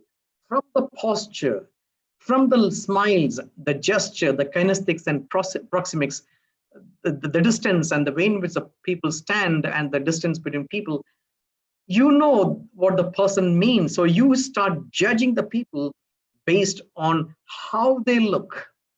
That's why when you go for an interview, you wear the best dress. Okay, you know, whether it's ladies or gentlemen, you wear the best dress. You choose the best dress, the good dress, and you iron it, you crease it, you comb your hair, groom your hair, mustache, and everything. So you know that very well, that you are going to be judged not just by your content. There is a way that people judge based on the looks and how you carry yourself. So that's very important to understand the significance of the body language. Learn how to make great first impressions. Now, this is for the employer, those are looking for the employment. Okay, I'm sure within a few years' time, okay, as you know, as it was mentioned in the introduction, within a few years' time, if you're not going for a further education, you will definitely hit the job market. Be on time, okay, and further things which are mentioned there is present yourself appropriately. and a word about her individuality, a winning smile. Smile is a universal gesture of goodwill. Be open and confident. Small talk goes a long way, and have a positive attitude. Be courageous and attentive. These are some of the things to make, first impression. They say first impression is the best impression or the lasting impression to an employer. This speaks something about yourself, the way in which we walk. In an interview room, when the person knocks and comes in, that's where the employers will look at the person and makes conscious or unconscious judgments. We don't want to do that, but still we make some kind of a judgment based on these things. It goes without saying, right? So you might have, when you said about communication, we can't deny the power of what's happening, what's seen here on the screen. Yes, the social media. And you know what I've displayed just now? What is this? This is the digital footprint. Now, what is digital footprint? I was so surprised. Even Reverend Father Reggie was speaking about, he Googled my name on Google. So you'll find definitely lots of things about me. Imagine your employer is going to Google your name. Your employer is going to check your name in the digital world. Employers will check your profile. Why don't you? It's very important to know that. Are you regularly checking your name on your search engine and email? Make sure that your digital footprint is your responsibility. There are lots of, there's an online idcalculator.com. If you go there, you'll find how your name is listed over there. There are different checks and search engine optimization tool. Anyway, it is important to know that 93% of recruiters in the US look at your social profile before making a hiring decision. What does it tell about you, students? We have to be very, very careful and responsible. It's a fast medium. However, the potential of the medium is very positive, but it can jeopardize your future as well. So make sure what you put on the social media will remain as a digital footprint, but even if you delete it, it can somewhere pop up, okay, which in some case, an unwanted situation, maybe your future employer. 2/3 of the hiring managers choose LinkedIn as the top social media site for sourcing candidates. So one of the suggestions, which I think I'm pretty sure that all of you who are attending this session have social media accounts. They are believably good networking skills, but look at that. They should be linking up on LinkedIn. I hope you have heard about it. This is a suggestion for me. I don't get any commission from LinkedIn. This is like Facebook or any other social media. The only thing is, this is a professional networking site currently owned by Microsoft. You will get lots of contacts and connections in this situation on LinkedIn. So here is a quick look at LinkedIn and the potential of LinkedIn. If you're a student, chances are you're going to be looking for a job, and you're probably a little bit nervous about where to start, or if there's even any jobs out there. So, if you're done eating out in all the best places all the time and you want to make it in life, good news, you're in the right place. LinkedIn. It's not just for top executives or old people with big moustaches. It's for you, the next generation, young people with moustaches. It's the perfect place to start your professional story. Let's say you want to get a job in London, but you've never been there. It's okay, because you've got LinkedIn on your side. You start creating your profile. You give it love because you know that's what recruiters are looking for day and night. It's your CV that never sleeps. You get your profile tight. Then you start connecting. Other graduates in London? Yes. Recruiters of top companies in London? Yes. Your mum's crazy friend? I guess. You start imagining whose shoes you want to walk in, and you think, whoa, that's a lot of deep stuff to consider. You shake yourself off and you start searching for jobs, and you see there's actually loads of jobs for students. It's time to get down to business. You start tailoring your profile, applying, connecting, learning. You feel empowered, like you should be the boss. Then it hits you. You look up all the CEOs of the companies you like, and you see one of them that went to your university. And guess what? He knows your mum's crazy friend. You start connecting to all the experts and getting the best advice. Suddenly you see a clear path from graduation to incorporation, some adulation, and eventually some serious relaxation. You feel like you can see the future. You keep applying, and before you know it, you start getting responses. First a few, then more, and then an interview. A few clicks and you're face to face with the big guys. When you get the job, that's when the learning really begins. LinkedIn, your career starts here. Have a look at all the other tips to get you moving on your professional journey. Right, I hope that was very useful for you to think about LinkedIn as a connecting tool for all your future employers. We have seen these three monkeys much before, popularized by none other than Mahatma Gandhi. Okay, the three monkeys. Here it's not monkeys, it's our own fellow human beings. However, in the digital world, there is a fourth monkey also these days. The fourth monkey, the responsibility of the fourth monkey is very, very crucial. That is post no evil.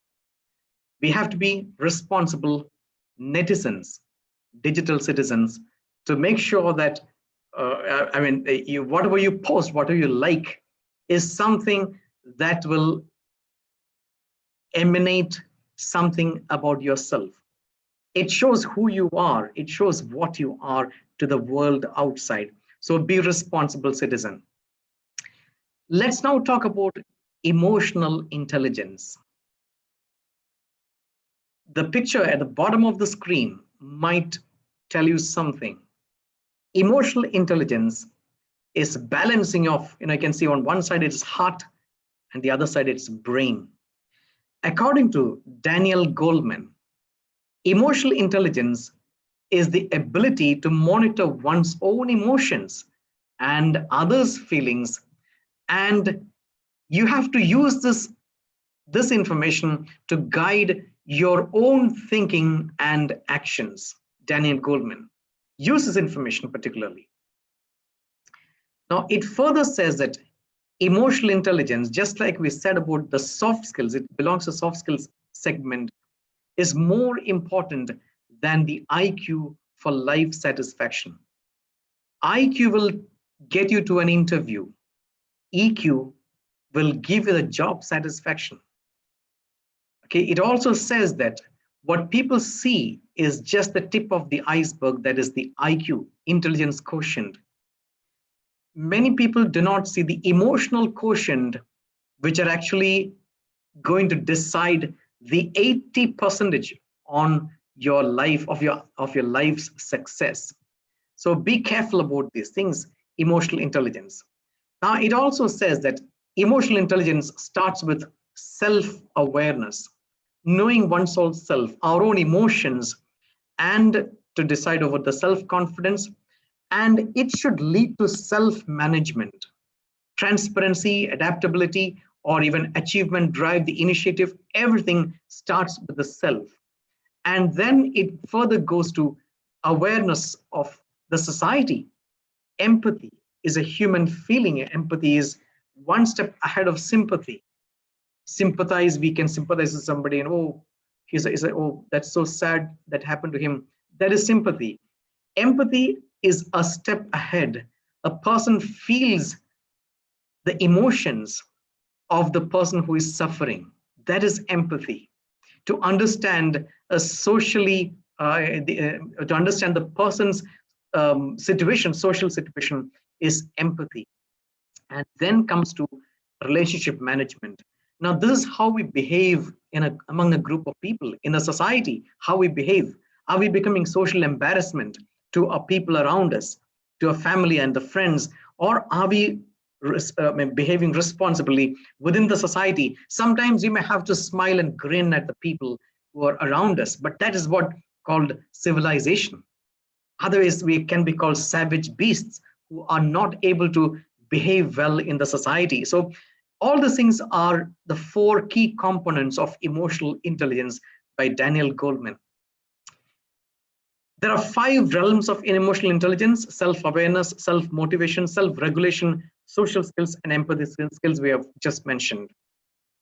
Now, why emotional intelligence? Because again, studies have found out that 4 in 10 people are not able to work cooperatively or collaboratively with their fellow beings.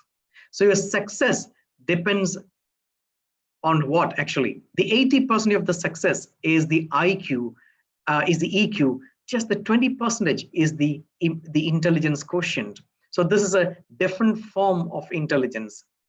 A person who is low in EQ will struggle through life. They may have a high IQ. They may get into Harvard. They may get into Stanford. They get a MIT. They get all those, or in Indian terms, they get into IITs and MI. All these institutions.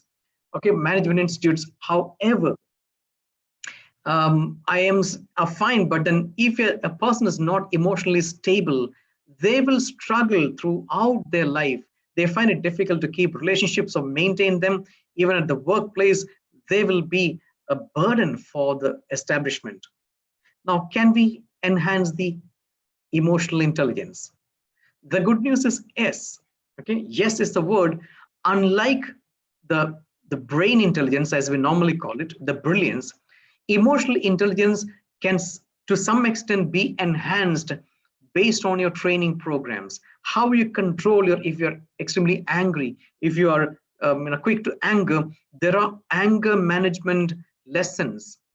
There are anger management training lessons, how to win friends and influence others. I think Dale Carnegie book, there are lots of things which will enable us, but you have to take a positive steps towards training on those elements and following the instructions within the training or the parts. Now, it is said that emotions will lead to your thoughts, and the thoughts will lead to the behavior, and naturally, behavior will lead to the performance and the outcomes at any particular job that we are undertaking. And that speaks about the power of emotion, which is very contagious than our virus that's traveling around us. It's very contagious. If you're sitting with a happy person, you will naturally feel enlightened. So look around us, who your friends are. Are they positive people, or are they people who are creating negativity among you or in you? Okay, I just want to quickly show the importance of soft skills at this point in time. Okay, this is a Nobel laureate who speaks about it.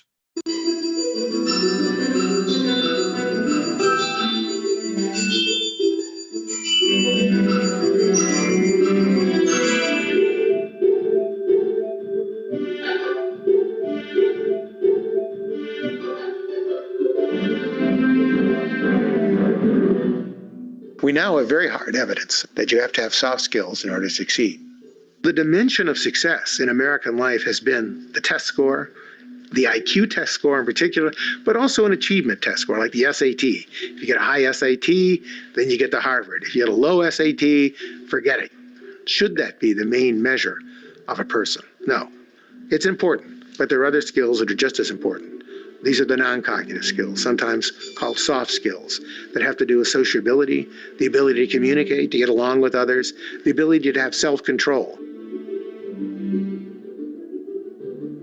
You've probably heard about the famous test of Walter Mischel, the marshmallow test. He gave these little kids marshmallows and said, here's a marshmallow, you can have it. Now, if you're willing to wait, say 20 minutes, you will get a second marshmallow, but you have to wait to eat the first marshmallow to get the second marshmallow. So some of the kids couldn't wait, they ate the marshmallow, others waited. 20 years later, Mischel follows them up. The ones who waited for the marshmallow, what happened to them? Higher test scores, they graduate high school, they go on to college, they're successful in a number of dimensions. So these traits of self-control, deferred gratification to be the term, those turn out to be predictive. Now we've understood that these soft skills actually have hard effects, that they're as important, and in some areas more important for success than just straight IQ. It sounds very touchy-feely, very soft, but it isn't. And that's the part. We have a growing body of evidence that shows that these factors matter, they predict, and the wonderful news is they can be improved. Soft skills are very important because they actually lay the foundations for then later learning. Okay, that was what he speaks about the Walter Mischel's experiment about the soft skills. It actually tells about that the children who waited for those 20 minutes, they concluded that they were impulsive, who couldn't wait for those 20 minutes. They were impulsive and they wanted self-gratification. And Michelle said they already have some behavioral issues at home and at school. It was hard for them to maintain the friendship. So this is what the soft skills, what we speak about. It is possible to enhance the soft skills. It's possible to enhance the emotional part of the skills as well. Now we move on to another segment called organizing and managing yourself, organizing time. The picture clearly says, okay, a quote from a woodcutter who says that if I had 8 hours to cut down a tree, I would spend 6 hours sharpening my axe. So which means that the smart woodcutters don't just keep chopping away all the day long. They will first sharpen their axe, and sharpening the axe is a process, in other words, called, preparing, planning, sharpening your skills and abilities. They just don't go and go for a job interview. They will prepare well for this before they go. Before they do a task, they will definitely investigate and explore and research over that particular task. So they all take time to sharpen the axe. That is extremely important for those for the doers of today. You probably might have heard about Stephen Covey, a management guru who is no more now, but his famous time jar theory. Now, I'll quickly show this time jar theory in a quick video. Getting distracted by little things in life is easy. By starting your day with trivial activities, you will not have the time for the things that actually matter. Whether you are a businessman, mother of 4, or a professional, anyone can lose focus of the things that are important in life and fill precious time with meaningless things. In the 80s, Stephen Covey taught the importance of prioritizing the important things in life, which will enable you to do more than you ever thought was possible. His concepts still apply to life today. Even if you think you know all of this already, the visualization metaphor really hits home. This demonstration from the 7 habits of highly effective people will change how you prioritize. If you lack focus and want to do more important things in your day, you have to check out this life-changing video.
there's never enough time to do everything. There's always enough time to do.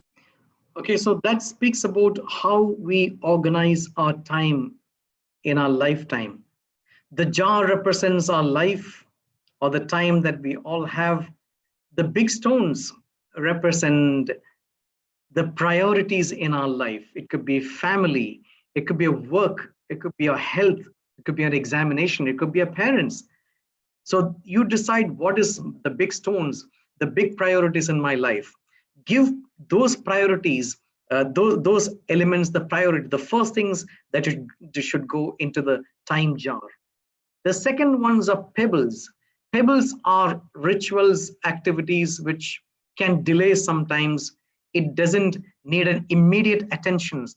Okay, those are the things which are happening. It could be our activities in our life. The sand shows something which is insignificant, because something which is more, items which you can sometimes say, no, you're attending a wedding party or birthday parties, okay, meeting friends. You can always, if there is a priority, you can always ask for excuses in this. So decide on the priorities in your own life. When you said about priorities, now this is, I'm sure when you see this picture, you can mostly understand what we mean by this image. Yes, I think many of you would have guessed by now. We are speaking about multitasking.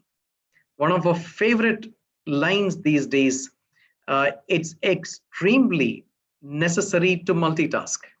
I don't deny the fact.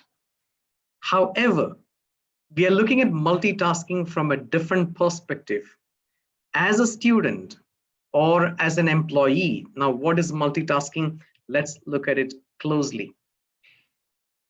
Researchers have found out that only 2.5% of the graduates, okay, in the United States, in the study it was found, can do two things at once without a performance deficit. Now, even if we claim that we belong to the 2.5%, remember that there is some kind of performance deficit in the activity that we undertake. I'll talk to you with an analogy. You're driving to a particular place and you're speaking on somebody on the phone. When you reach your destination, and imagine you're throughout the driving, the session, you're talking to somebody, in all probability, you would be surprised, oh, I've reached here. Or did I cross that signal? I never knew that. Did I cross the junction? I never knew.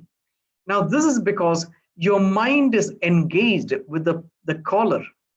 Psychologists say that when you speak to somebody over the phone, your mind is creating mental images of the speaker. You're trying to create, the mind is actually engaged more with the person you're talking and the things that you're speaking about, not actually paying attention on the road. And that is why, as I say that, there's 300% increase of accidents when somebody speaks on the phone with or without Bluetooth. It is not when you hold the phone, even with the Bluetooth or an earpod, you will still be engaged with some other situation. So brain has a capacity to switch between the tasks. It doesn't mean that we are doing the same thing with the equal. Now, imagine you're watching the TV and eating. Are we paying attention to what we eat?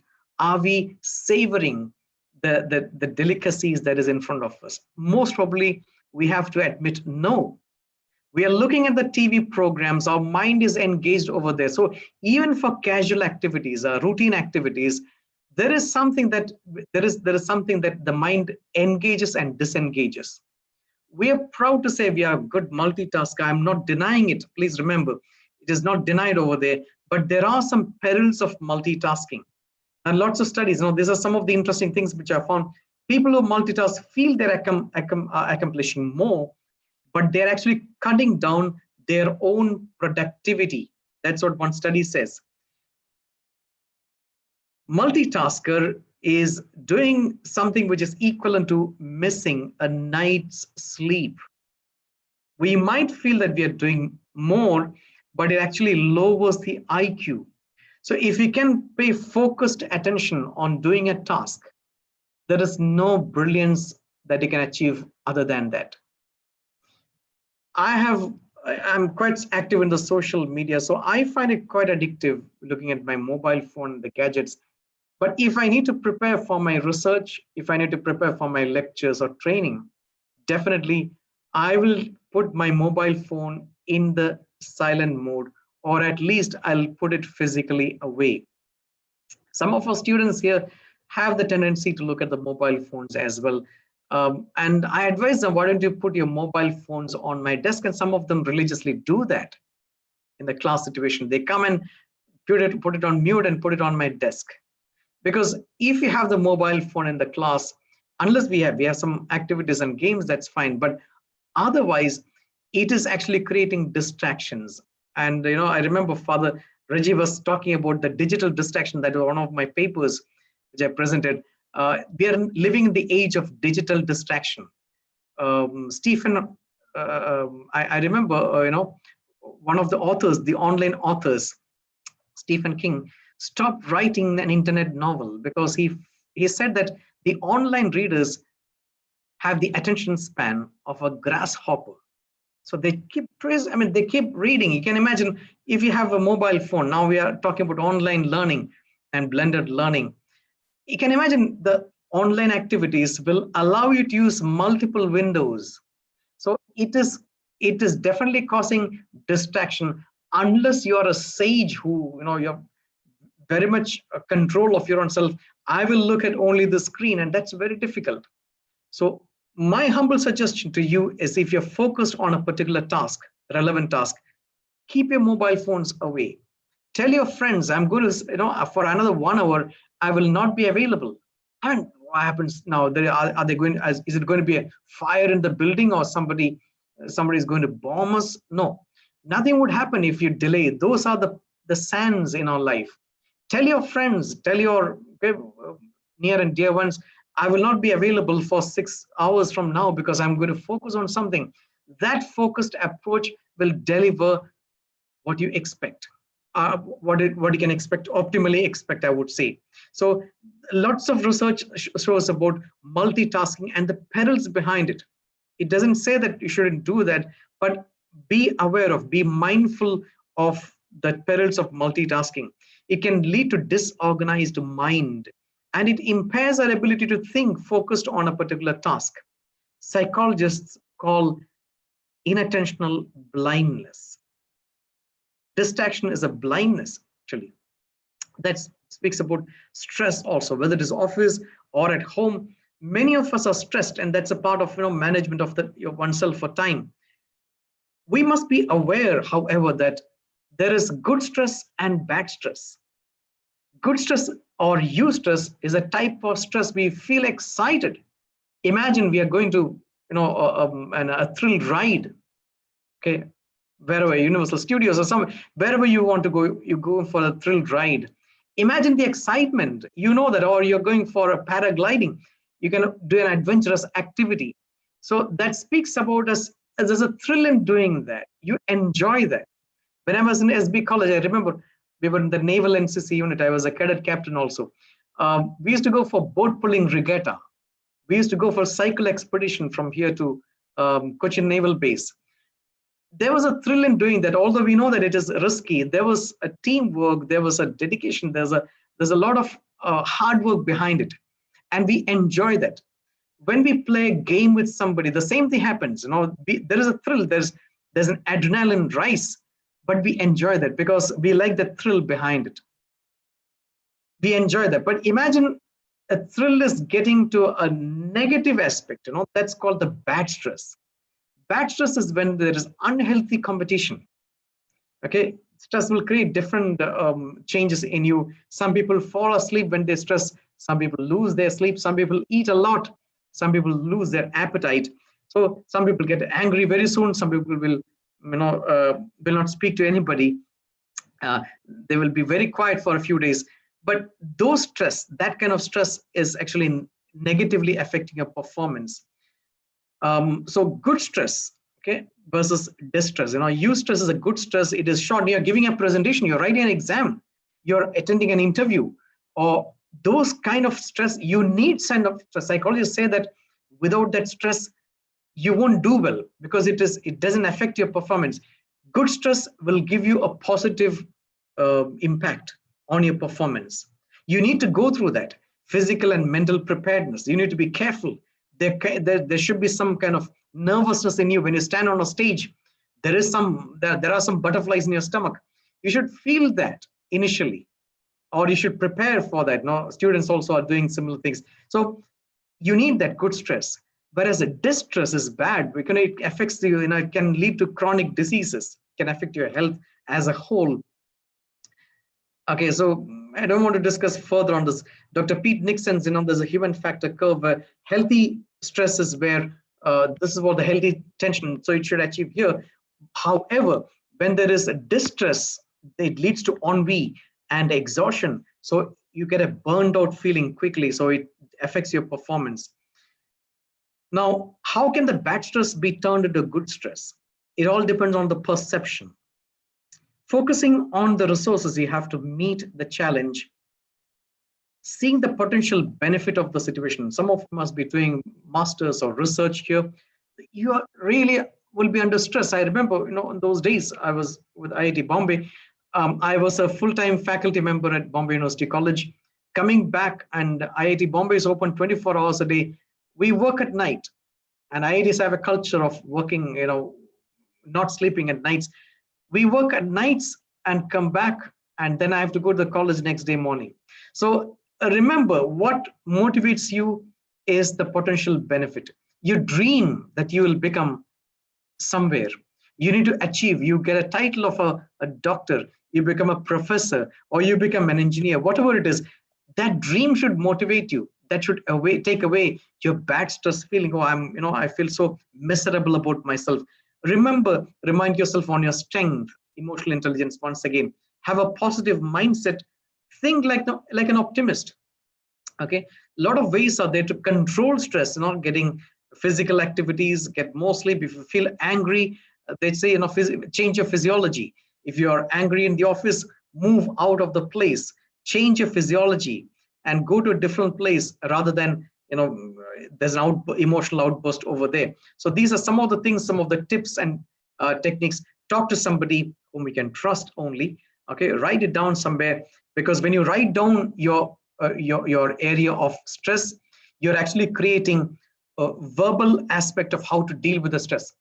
Okay, the language area of your the mental cortex is getting engaged, so you're more able to define the situation rather than leaving it as it is. Accept the change. Can you make change in the society? If you can, yes. If not, we'll have to accept the change. So adaptability for the change once again is shown there. Now this takes us to an important area of success, that is attitude. Now have a look at this video quickly.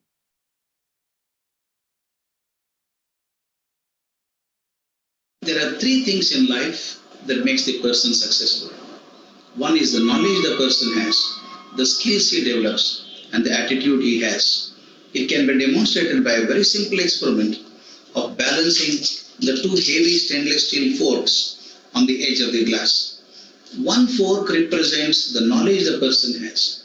The another represents the skill a person needs to possess. And then knowledge and skills are individual to the person. They live with him and die with him. They cannot be passed on. But they can be connected to the society or the organization through another agency called as the toothpick.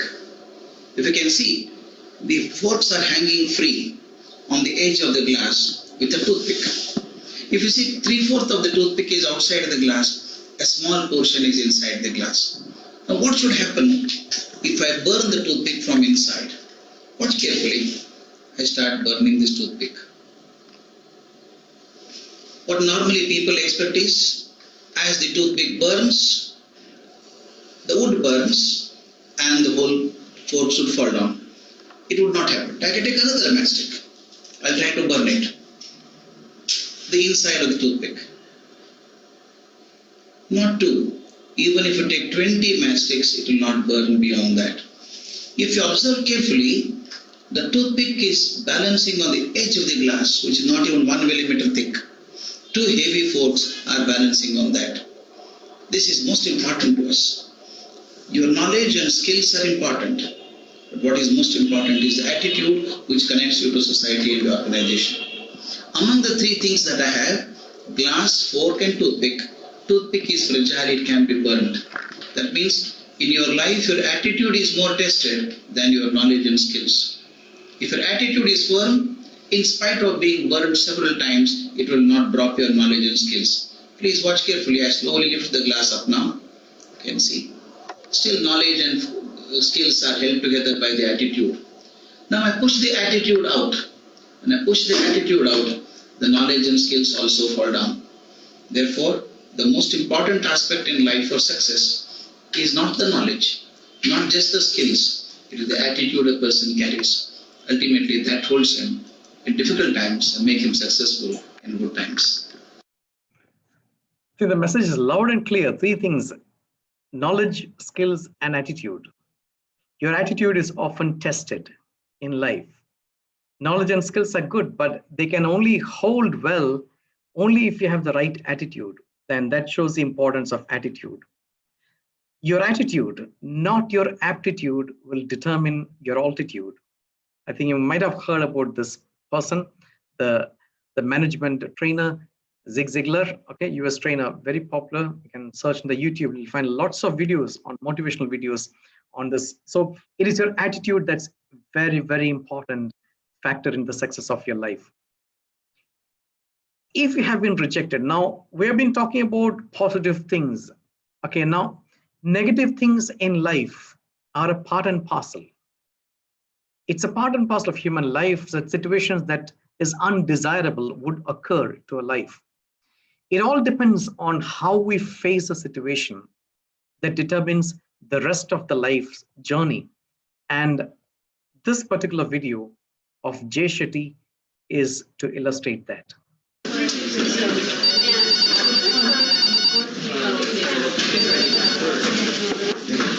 Yeah, David, come on in. How's the family? They're doing well. I heard there's a promotion coming up next quarter. I'd love to throw my name in the hat. Yeah, you know, I've been looking at the numbers, and yours don't seem to be quite up to what we need. I'm sorry. With all due respect, sir, I've been here 5 years, and I've worked 60, 70 hours a week. I show up earlier than anyone here. I'm the hardest worker you have. This is not a question of work ethic, David. I love working with you.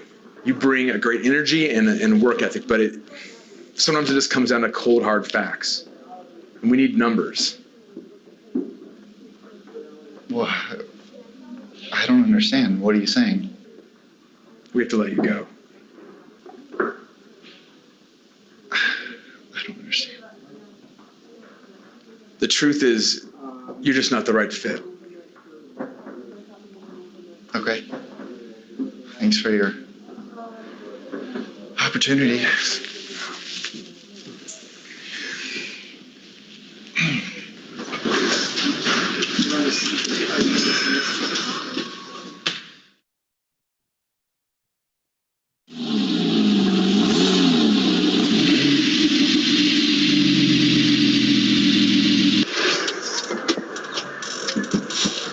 Hey!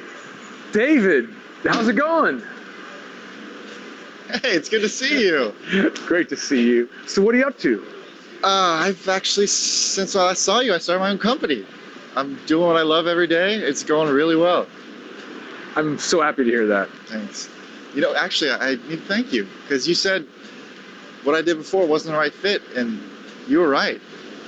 So thank you. That's great to hear. Yeah. I've always liked you. Really great to see you. Thanks. Hey, let's grab a drink sometime. I'd love that, yeah. Let's do it. Great. Good to see you. Good to see you too.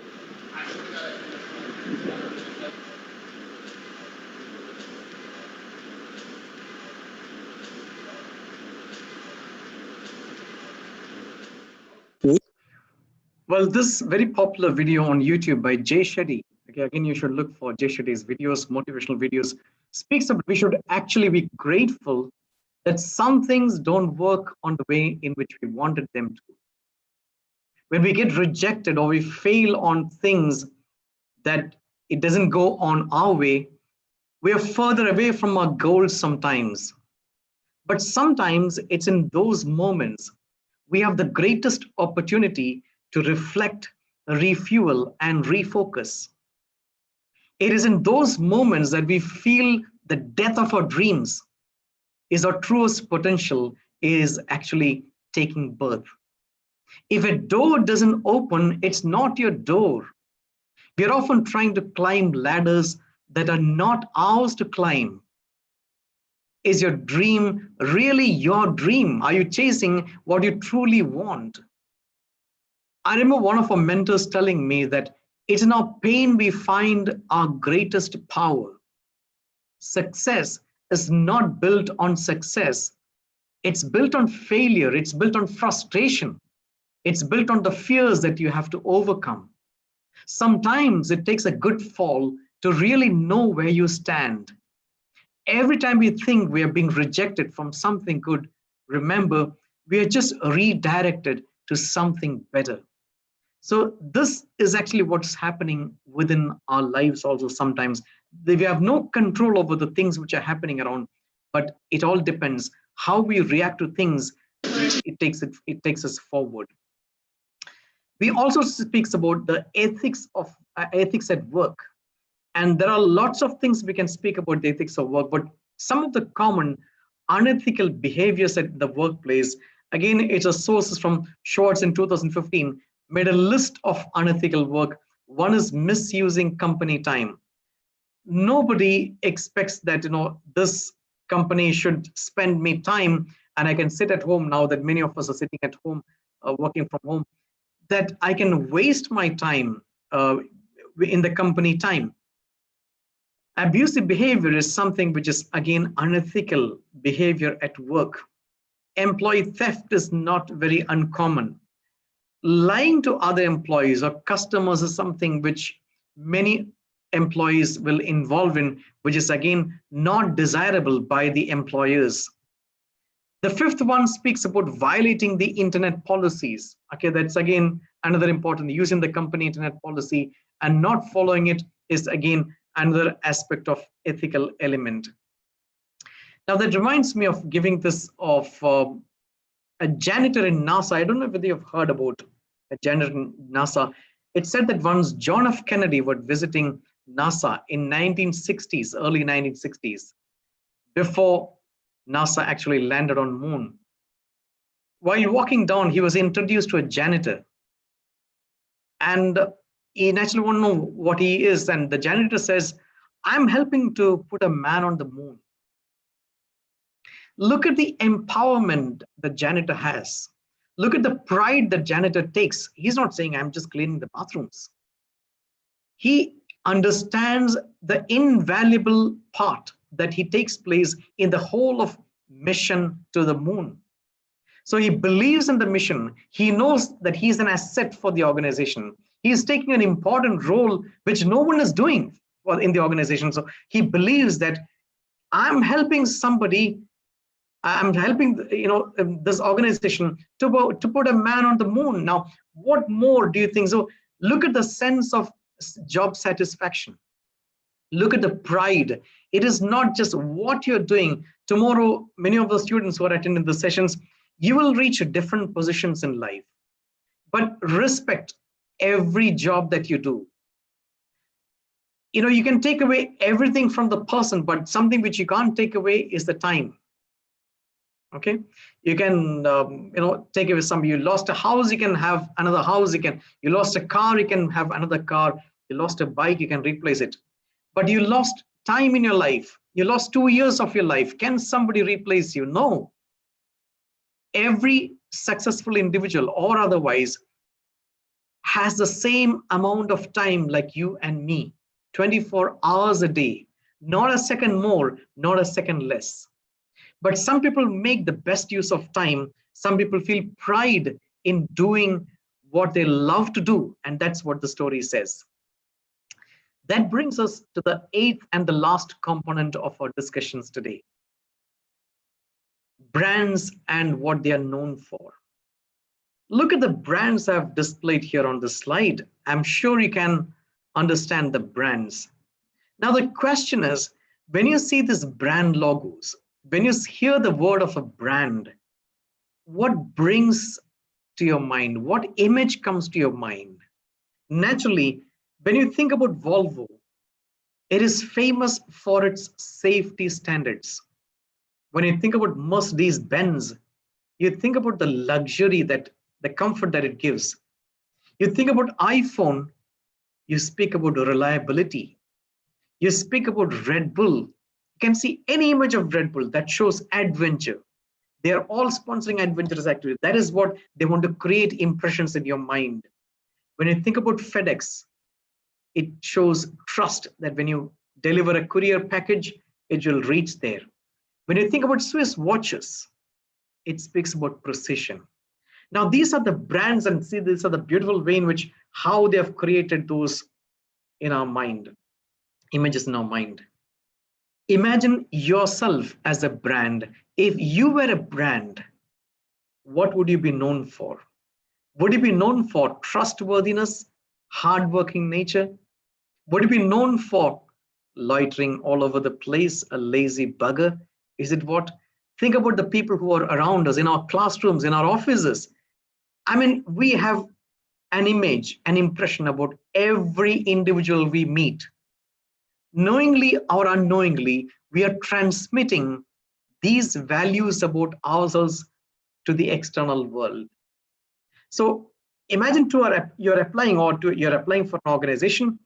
What impressions are they getting from the way in which I project myself? Think about what is it you would like to be known for in your life? Are you working consciously towards that? Are you mindful of every action that I do is actually building up my brand image?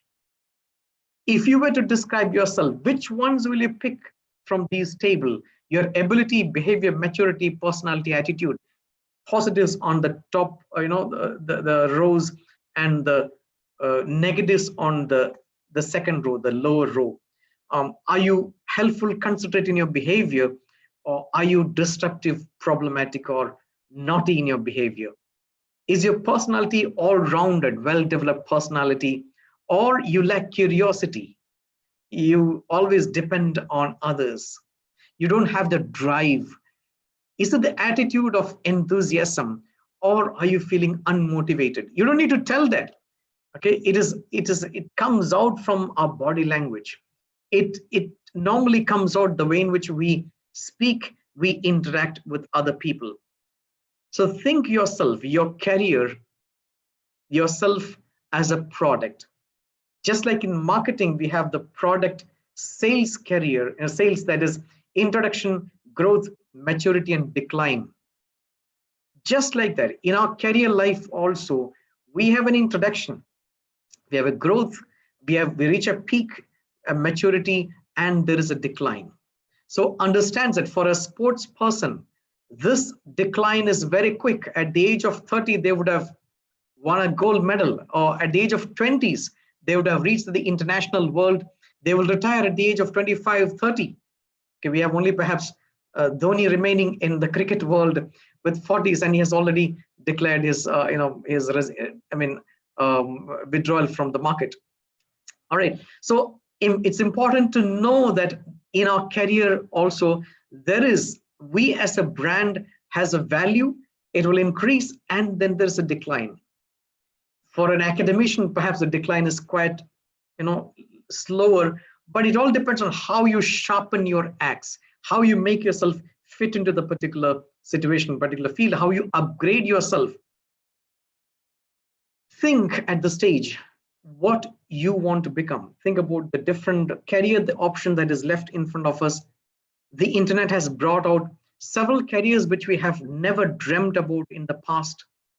And I was looking at some of those studies which said that the jobs that we have in 2020, it was never even dreamed, some of those jobs 20 years back. So a person who starts schooling now would perhaps land in a job which is never existing now. So think about this uncertainty of the job in the future. And if you have identified the job, imagine that by the time you reach graduation or post-graduation, or you finish your certification, there is a tremendous change that would happen in this job that you dream about. And always consider what are the employers looking for in this, not just the graduation, not just the specialization, what are the additional skill set that I need to look forward towards this. Employers, okay, as we look forward, will look for academic attainment. They will never want a person, okay, unless you are Bill Gates or Apple CEO, okay. There are people, yeah, there are dropouts who are who became millionaires, but that's 1 in a million, perhaps, those kind of examples. They need to see the evidence of your transferable skills. They don't want to see just in a CV that I'm hardworking, I do this, I do that. They want to see the evidence of what it is. I have seen the students here, they do some jobs like selling samples to the customers at the supermarkets during the weekends. Now, it is not getting an apprentice or an internship in a blue chip company.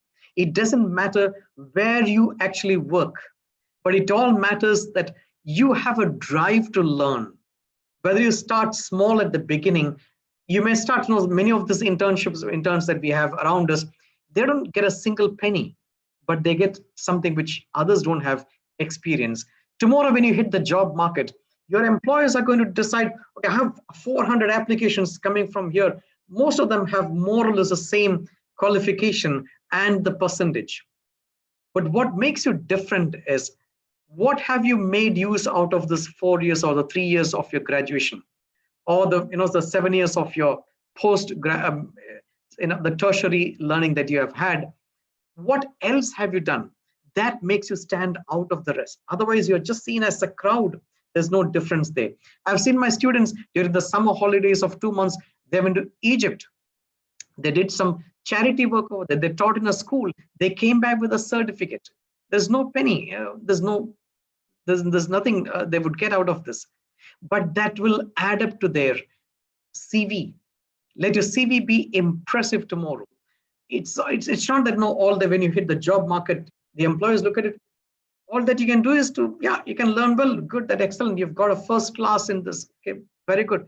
But here is a person with first class, they have done some internship. I don't know how they manage. It all depends upon your networking skills. I've seen my students doing, I'm teaching a Bradford University UK program here right now. Some of the students get into the blue chip company. I don't know whether you heard about KPMG or Ernst & Young or Deloitte. Some of them get into these companies as interns. Now, the best way, the smartest way to get into a job, into a company, whether it is Google or Apple or Amazon, is to work as an intern. This is like, I don't say it's a backdoor entry, but just side door entry. Imagine tomorrow you get this kind of an experience to work with somebody, and you get a certificate. Remember, every task you undertake, you should have a piece of paper to prove. Otherwise, don't put it on your CV. So imagine you have this, and tomorrow there is a vacancy for this company. If you have done an excellent job, it's very natural, it's very common, very much logical for that manager to think about you in that position. So get into companies, if not blue chip, at least something of a charity company that you can work with to get yourself some kind of an experience.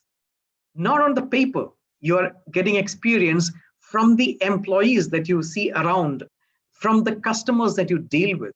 That's extremely important as the transferable skill improvement.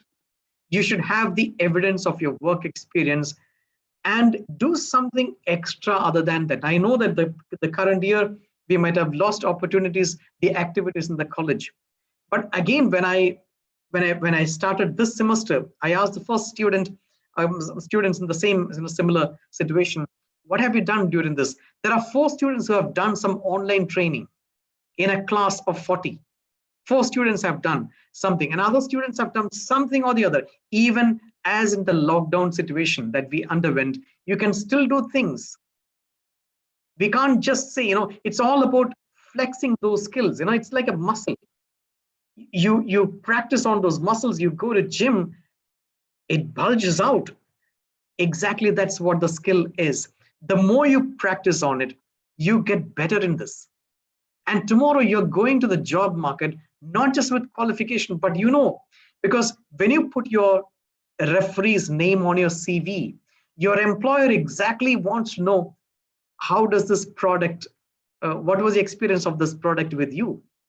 So if you work in a particular company and the manager can recommend you, go for it, okay? Because this is what they wanted to know. The future employers want to know, somebody must have tried this product, and I want to hear from that person, how was this person who worked with you? I gave an excellent example of LinkedIn. Get connected with your professors, whoever you know in the professional world. That's another way to reach your dream job. So present yourself well, and you should have some evidence that you used your university time to the best efforts. What would make somebody unemployable today? Look at these things: lazy, unfriendly, unhygienic, unreliable, inflexible, not a team player, not communicating clearly, or not speaking other languages. So I'm sure you don't want to be somebody who is labeled with this kind of adjectives tomorrow in the future.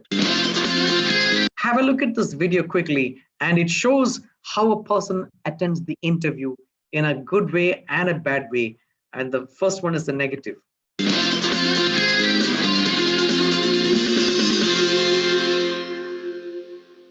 You made it to the interview. Congratulations. That's a major hurdle to clear. And now you have to make sure you don't blow it. So watch and learn. Here's a look at some of the top mistakes people make during interviews. Good morning. Thank you for coming in to meet with us this morning. Hi. I'd like to introduce you to Mia. She's our hiring manager. Nice to meet you. Did you have difficulty finding the place? We were getting a bit concerned when we hadn't heard from you. No, I live actually around here. Oh, okay. You never get a second chance to make a first impression, so don't be late. In fact, aim to be early, and if you can't avoid being late, make sure you call. So I thought we could start off today by asking you a bit about your work experience before we get into the more specific behavioral type questions. Sure. See here from your resume that you are currently working as a sales rep. Can you tell us a little bit about what you do on a day-to-day basis? Okay, hold it right there. Did you see what she was wearing? She looks unprofessional. Too much jewelry, a big bulky bag, and boots that don't look appropriate for an interview. And just when you think it couldn't get worse, she's chewing gum. All no-nos. Let's see how the rest of this interview goes. Can you tell us a little bit about what you do on a day-to-day basis? Sales and stuff. You do a lot of sales and... I do a lot of paperwork too. I talk on the phone to customers, the usual. My boss has me doing a lot of paperwork, which I hate. It's so beyond me. I wish you'd hire someone for that. It's not going well. She's not answering the questions properly, giving one-word answers, and bad-mouthing her previous job. A big mistake. And did you see how she's fidgeting? Well, could you tell us a little bit more about the sales work you do? Well, I sell cars to customers, to people who want to buy them. My job's pretty straightforward. It's on my resume.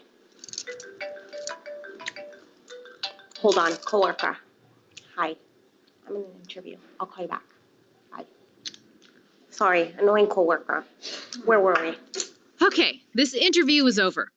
She's telling the interviewers to look at her resume instead of answering their questions. Let's try this interview again the way it should be done. Good morning. Good morning. Thank you for coming in to meet with us this morning. Thank you so much for having me. This is Mia. She's our hiring manager. Hi, how are you? Have a seat. Thank you. So I thought we would start out today by asking you a few questions about your work experience. Sure. So we can see here from your resume that you are currently working as a sales rep. Yes, right now I'm one of the top sales representatives at our dealership. I meet with new customers. They come in, I find out what it is they're actually looking for, and I help. This interview is so much better. It's all about sending the right signals. She looks professional, she appears happy to be there, and she isn't fidgeting, and she's sitting up straight. Could you tell us about a time when you exceeded sales expectations? Well, sure. That was probably last August or September. What we do is we usually have, I have a sales quota to meet. It's talking to about 15 to 20 new potential customers. Our job candidate is much better at answering questions this time around. This is the type of behavior most employers look for during an interview. So if you were lucky enough to make it to the interview stage, make sure to remember, Don't be late for an interview. Dress appropriately, look professional, avoid wearing too much jewelry, and never chew gum. Body language is important. Make eye contact, have a firm handshake, and don't fidget. When asked a question by an interviewer, answer clearly and concisely, making sure you answer the question that was asked, and use examples from your past work experience. And don't bring electronic equipment into the interview. And if you have to, well, at least turn it off. All right, I think that was useful for you to understand. So we are summing up some of the things, and we have said a lot about the hard skills, but hard skills will get you to the interview, but you often need the soft skills to get the job and keep the job. Success is based not just what you know, but how we can communicate. That speaks about the importance of communication. Every good conversation starts with a good listening. So make sure when you know communication, you should also be listening well in this. Okay. One example is that employees. Before we talked about employees, one example is that Nelson Mandela, okay, was asked in an interview, what were the skills that how did you become a good become a leader? And he said that Nelson Mandela, his father was a tribal chief. And the two things he mentioned about this, from the meetings that I attended with my father as a tribal chief in Africa, one thing is that my father wanted everybody to sit in a circle so that everybody can see each other. And my father spoke at the end of the meeting. So it's important to listen to the people who are around us, to be empathetic listeners to the people who are listening to you. And only at the end, you should voice your views. If you're a boss in an organization, okay, we might sometimes see that, okay, the boss calls a meeting, okay, here is an issue, and this is what I feel, let me hear from others. It's too late. You've already voiced your concern, everybody will side them with the boss. Now, if you're a good boss, you'll ask, okay, this is an issue, I would like to hear from you. The others, those who are attending the meeting will feel that they are being listened to. Even if their views are not taken into account for making a decision, they feel that they have been listened. They have given a chance to listen to the meeting, to listen to the views, and they could express themselves. So they have become a part and parcel of the activity or of the exercise that's taken. Consultation is an important element. If you're introducing change in your office, do not just send a circular to everybody, call a meeting, listen to them, tell that this is a suggestion the manager wants to introduce. That's how you slowly introduce a change. So employers are looking for people with somebody who has an enriched CV, not just academic credibility, but just something else other than your studies. They're looking forward towards these elements. We have just seen some of the elements of communication, emotional intelligence, time management, stress management, right attitude, ethics, and brand you. So think about how you are an employer. This is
So these are some of the skills that are irresistible for your employer. And to part with this, I have a small cartoon that shows something that tells you something.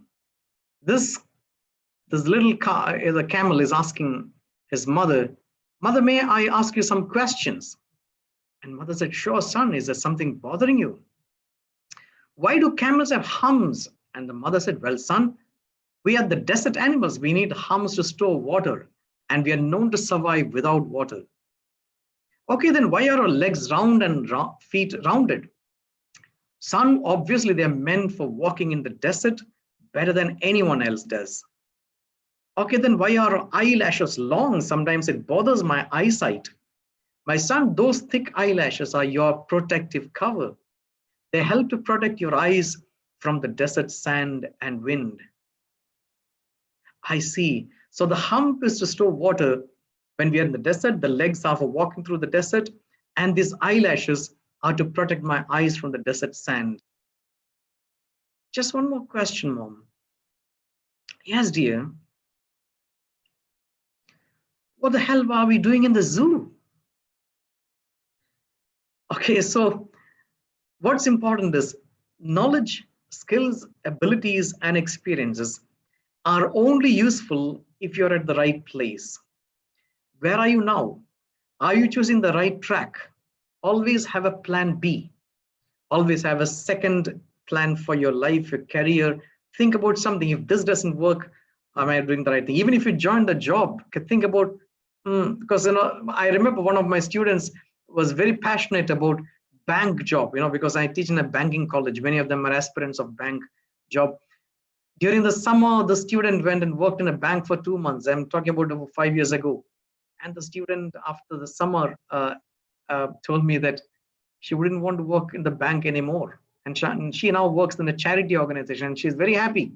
So maybe you have to try out whether you actually like the job that you are dreaming in the long term, because you should love something, that you in a job, something that you love. So every day it's like your vacation. You're doing things that you love it. So that's what I part with you. Thank you so much for your participation, your attendance. I thank the SB College, my alma mater, for this opportunity to address young minds and the faculty members also. It's indeed a privilege. And if you have any questions, I'll be happy. Thank you so much once again. Thank you, sir. It's now time for the question and answer session. I and Dan would be reading out the questions simultaneously from the Zoom platform. Well, sir, since we're almost at the end, we will just read a few questions that are relevant and you can answer them. And if you have any problem hearing us, please let us know. Yeah. This question is from Cleanson Benoit. He has asked, I've heard that you've touched on the topic of students engaging in part-time jobs in foreign countries. Why is the Indian education not encouraging part-time jobs? Is Indian education concentrated on books, vomiting of answers, and laboring rather than skill developing and entrepreneurship? Right, good question, that one. First of all, we've touched upon that, and it's an indication that you have really listened to it well. As you rightly said, in the Western countries, students do have part-time jobs. In India, that is not being encouraged. One of the things in the Western countries is, if you know very well, I'm sure you're aware of it, by the age of 15, the children will leave the house. They will be on their own. They have to mind their own business. We have a very protective social structure where the parents will support the children until they get a job, until they depend on their own, can then stand on their own legs. Now, whether it is good or bad, you have to decide over it. Okay, whether it's good or bad. Perhaps what we can think about the new education policy that we can see around the corner might have a paradigm shift in this whole thing, because here a person may not be labeled for a particular brand or a job. They can still try out, as I said, just mentioned the example which I mentioned. They can try out and see whether this fits for them. They fit into this particular job, or they may need to switch over it.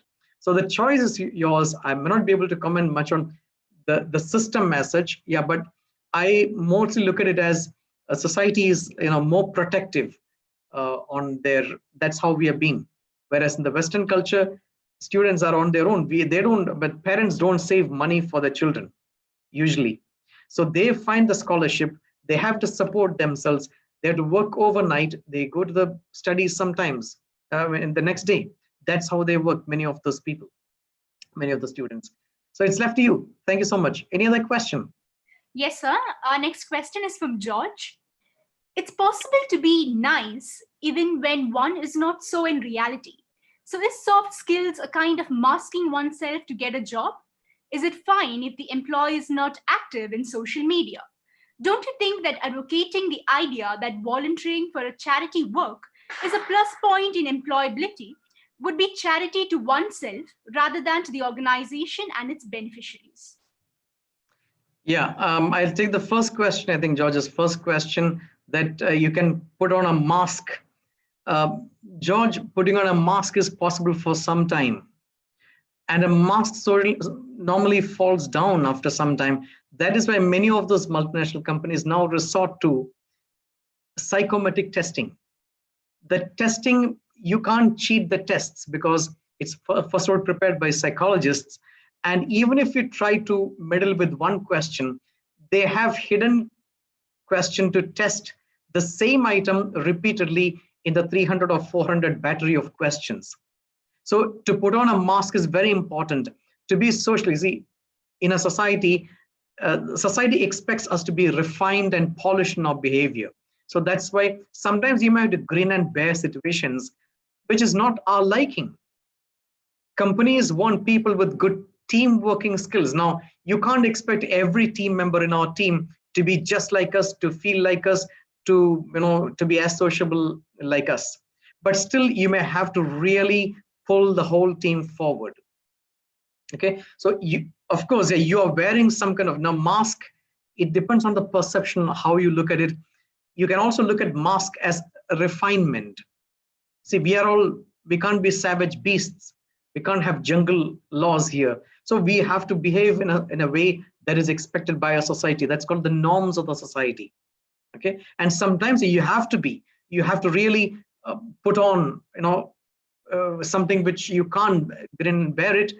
Sometimes if you don't like somebody, yes, it's called a golden shake hand. You don't burn the bridges in the society. Even if you are fired in a job, just like we saw the situation there.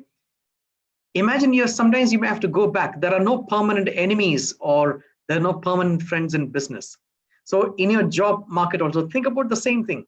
Okay? Do not burn the bridges in your social life. You might still want somebody. You can say we are different in our perspectives. You can leave the person, but don't keep grudges because that will only pull you down, right? Thank you so much. I am not sure whether I heard the second part of it. I quite didn't understand it. Or is it, if it is okay, it's fine. The moderator can tell me. Was there anything in the same question? Sir, it was more about charity work. Don't you think that advocating the idea that volunteering for a charity work is a plus point in employability would be charity to oneself rather than the organization and the beneficiaries? Okay, that's again another good segment to discuss. See, yes, definitely. When you talk about employability, one of the areas, you don't find jobs that pay you, but when you do something for the charity, again, I will tell you one of the things in emotional intelligence, charity work is something that enhances your emotional power. When you do a charity work, when you help somebody, when you empathize with somebody, you are actually enhancing your emotional skills. You're actually getting calm and composed. You feel more self-fulfillment and life satisfaction when you involve in a charity work. So it serves the organization, the society, and for personally, you gain something out of it, right? Yeah, very good question, that one. Go ahead. Thank you, sir. There are questions that are almost similar, so I'll club it together. First is from Adra Shivan, who has asked, sir, how important is it to have a social media profile other than LinkedIn, Facebook, or Instagram? Should there be a fear of missing out on opportunities if we stay off social media? And then Aparna has asked, is it okay if the job seeker does not have social media account? Okay. Yeah, Aparna, it's a valid question you're asking. The thing is, fortunately or unfortunately, as the data showed, which was displayed some time ago in the slide, 93% of the job recruiters look at LinkedIn or a similar job site before they offer a job. Today's world, it's very risky, I would say, let me put the word risky, to not be involved in social media and say I'm an excellent entrepreneur, because look at the WhatsApp these days. Look at even our discussions on this training, this program. We had the discussions, I think, almost 100%, including discussions with Dan this morning. Everything was done through WhatsApp. Now, if somebody is not using WhatsApp, that's very difficult. That's an impediment. It's a demerit for the person, I would say. You can have your own protective activation within this social website, social networking sites, but you can still be present in it. Even I remember, I met Professor Thomas PJ, the head of the department. We met on the Facebook through one of our common friends. So you can't imagine tomorrow how this networking is going to help in your life. You can meet somebody. I've got plenty of examples to show, both my personal life as well as from the from the media here, social media here. There are plenty of examples I can show you how people have benefited out of social media. You can be responsible citizens, but to disengage yourself from the social media, it's a disadvantage these days. That's all I would say. It's a disadvantage. Okay. Whether you like it or not, yeah, people expect that there should be a social presence. I have heard, I'm not exaggerating, I've heard in one of those sessions which I attended in Dubai, that one of the recruiters were telling, if the person is not present on social media, they Googled your name on, and if you're not found on Google in any site, the person is not even existing for them. They don't even find the person, having good networking skills or social skills. Initially, social skills was on meeting people. Now in the digital world, it's a digital networking. With all the risk that is involved in it, I know the personal risk involved in it, we have to still be responsible netizens. To some extent, you can post things. LinkedIn is the safest place. Okay. I'm not sure about a similar professional networking site, because many companies, including the university program which I teach, we have an entire lecture on LinkedIn. Not that anybody is getting any advantage from this particular site. Not somebody is getting a kickback on it. LinkedIn is said to be, it's like YouTube. Now, any video that you search on YouTube. Whether you like YouTube or not, you searched over there. Okay, many of the videos that I displayed here are from YouTube. So some things which have become anathemic, if you look at it, technology is ubiquitous. It's there everywhere, prevalent. So if you take away from it, I think you are at a disadvantage, because your colleagues, your co-students will be very much far ahead in it. Thank you. So we're moving on to our last question, which is from Nibin Mathew Joseph. So nowadays, the rate of suicides or people facing depression is increasing day by day. So according to your perspective, how can it be overcome or to defend it at a certain extent? Okay, that's a very sad fact these days, Nibin, right? You have asked a very relevant question. One of those traits which we mentioned, one of those character traits we mentioned is socially adjusted people. In fact, I was just discussing that emotional skills in that particular aspect. The data of people who have committed suicide, the studies show that all these people had emotional issues, including some of those very popular suicide cases that we see in India. The studies have found out, irrespective of their popularity, irrespective of their social status, these people had emotional issues, very particularly emotional issues.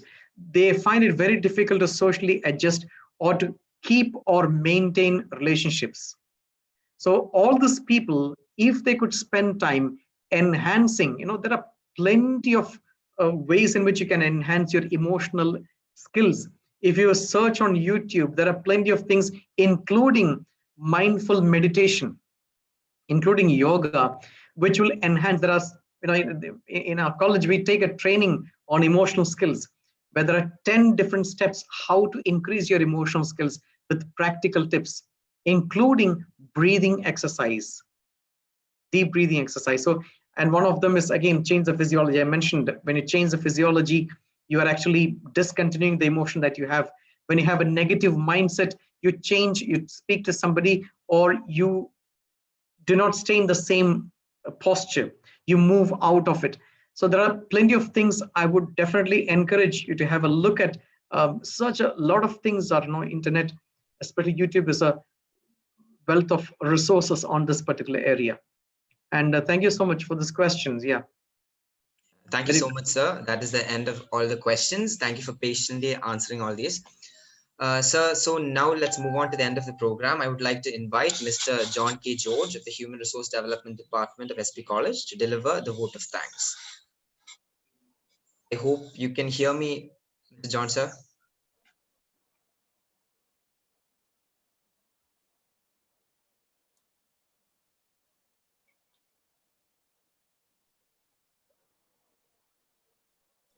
Okay, I guess he's facing some technical problems. Then I let PJ Thomas sir take over. All right, Dr. Binu, I think your class was so, effective that I am very bold to step in for another person. That is in a way a kind of emotional, quotient. So you were talking about the fear of various kinds, and always fear to, speak impromptu. But somehow it's an evidence that your class was so effective that I had to, overcome my fear and then speak now. So that itself is a kind of certification for your effective handling of the class. I would say that it was I listened every bit of what you said, though I had to have my lunch in between. Though I am at the back end of my, retired life. I mean, I'm going to retire very soon in 2 years' time. Still, I found many of the things you were saying very refreshing, very, very refreshing, effective and useful. If not in professional life, at least in personal life. So anyway, thank you so much for all the students. I'm sure that around 360 people registered, but only around 160 participated. It's very natural and proverbial, as the Bible says. The banquet is ready, but many are invited, but only few will partake of the feast.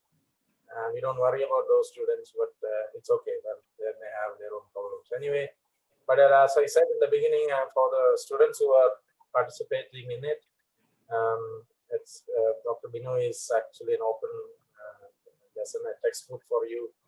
That one who did his BA here is now training people in Oman, in Muscat. So he's joining us now from Oman. So anyway, thank you, Binu, for your generous, very, very magnanimous gesture towards the department and to the college. So for all of you, all the students, I'm actually trying to represent you and take your pulses.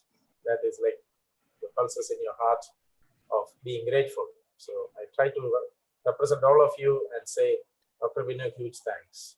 And we will continue the collaboration. And please join us again and help us, help train our students.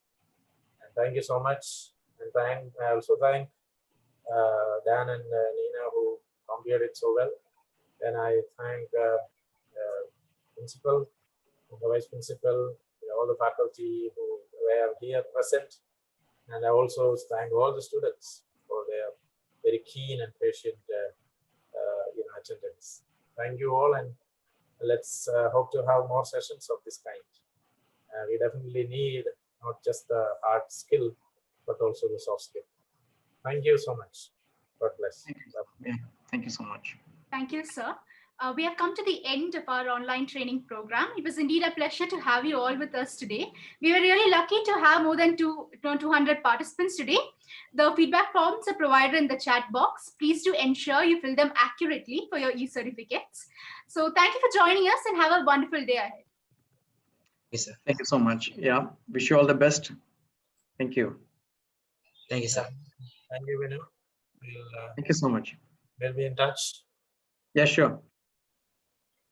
Bye-bye. Yeah. Bye. Bye. Binu, bye. Us. I'm here. Can you see me? Yeah, Dr. Jacob. Yes. Yes, I can see you, sir. College വരുമ്പോൾ വരിക കേട്ടോ. College വരുമ്പോൾ തീർച്ചയായിട്ടും വരാം. ഞാനിപ്പം ചങ്ങനാശ്ശേരിയിലാണ്. ഈ വർഷം വന്നില്ല. അത് ശരി. ഈ വർഷം കോവിഡ് ഒക്കെ ആയതുകൊണ്ട് വെക്കേഷൻ വന്നില്ല. അല്ലെങ്കിൽ ജൂൺ, ജൂലൈ, ഓഗസ്റ്റ് ഒക്കെ കാണുന്നതാണ് അവിടെ. We'll keep in touch. Okay. Bye. Thank you so much. Okay then. Bye everybody.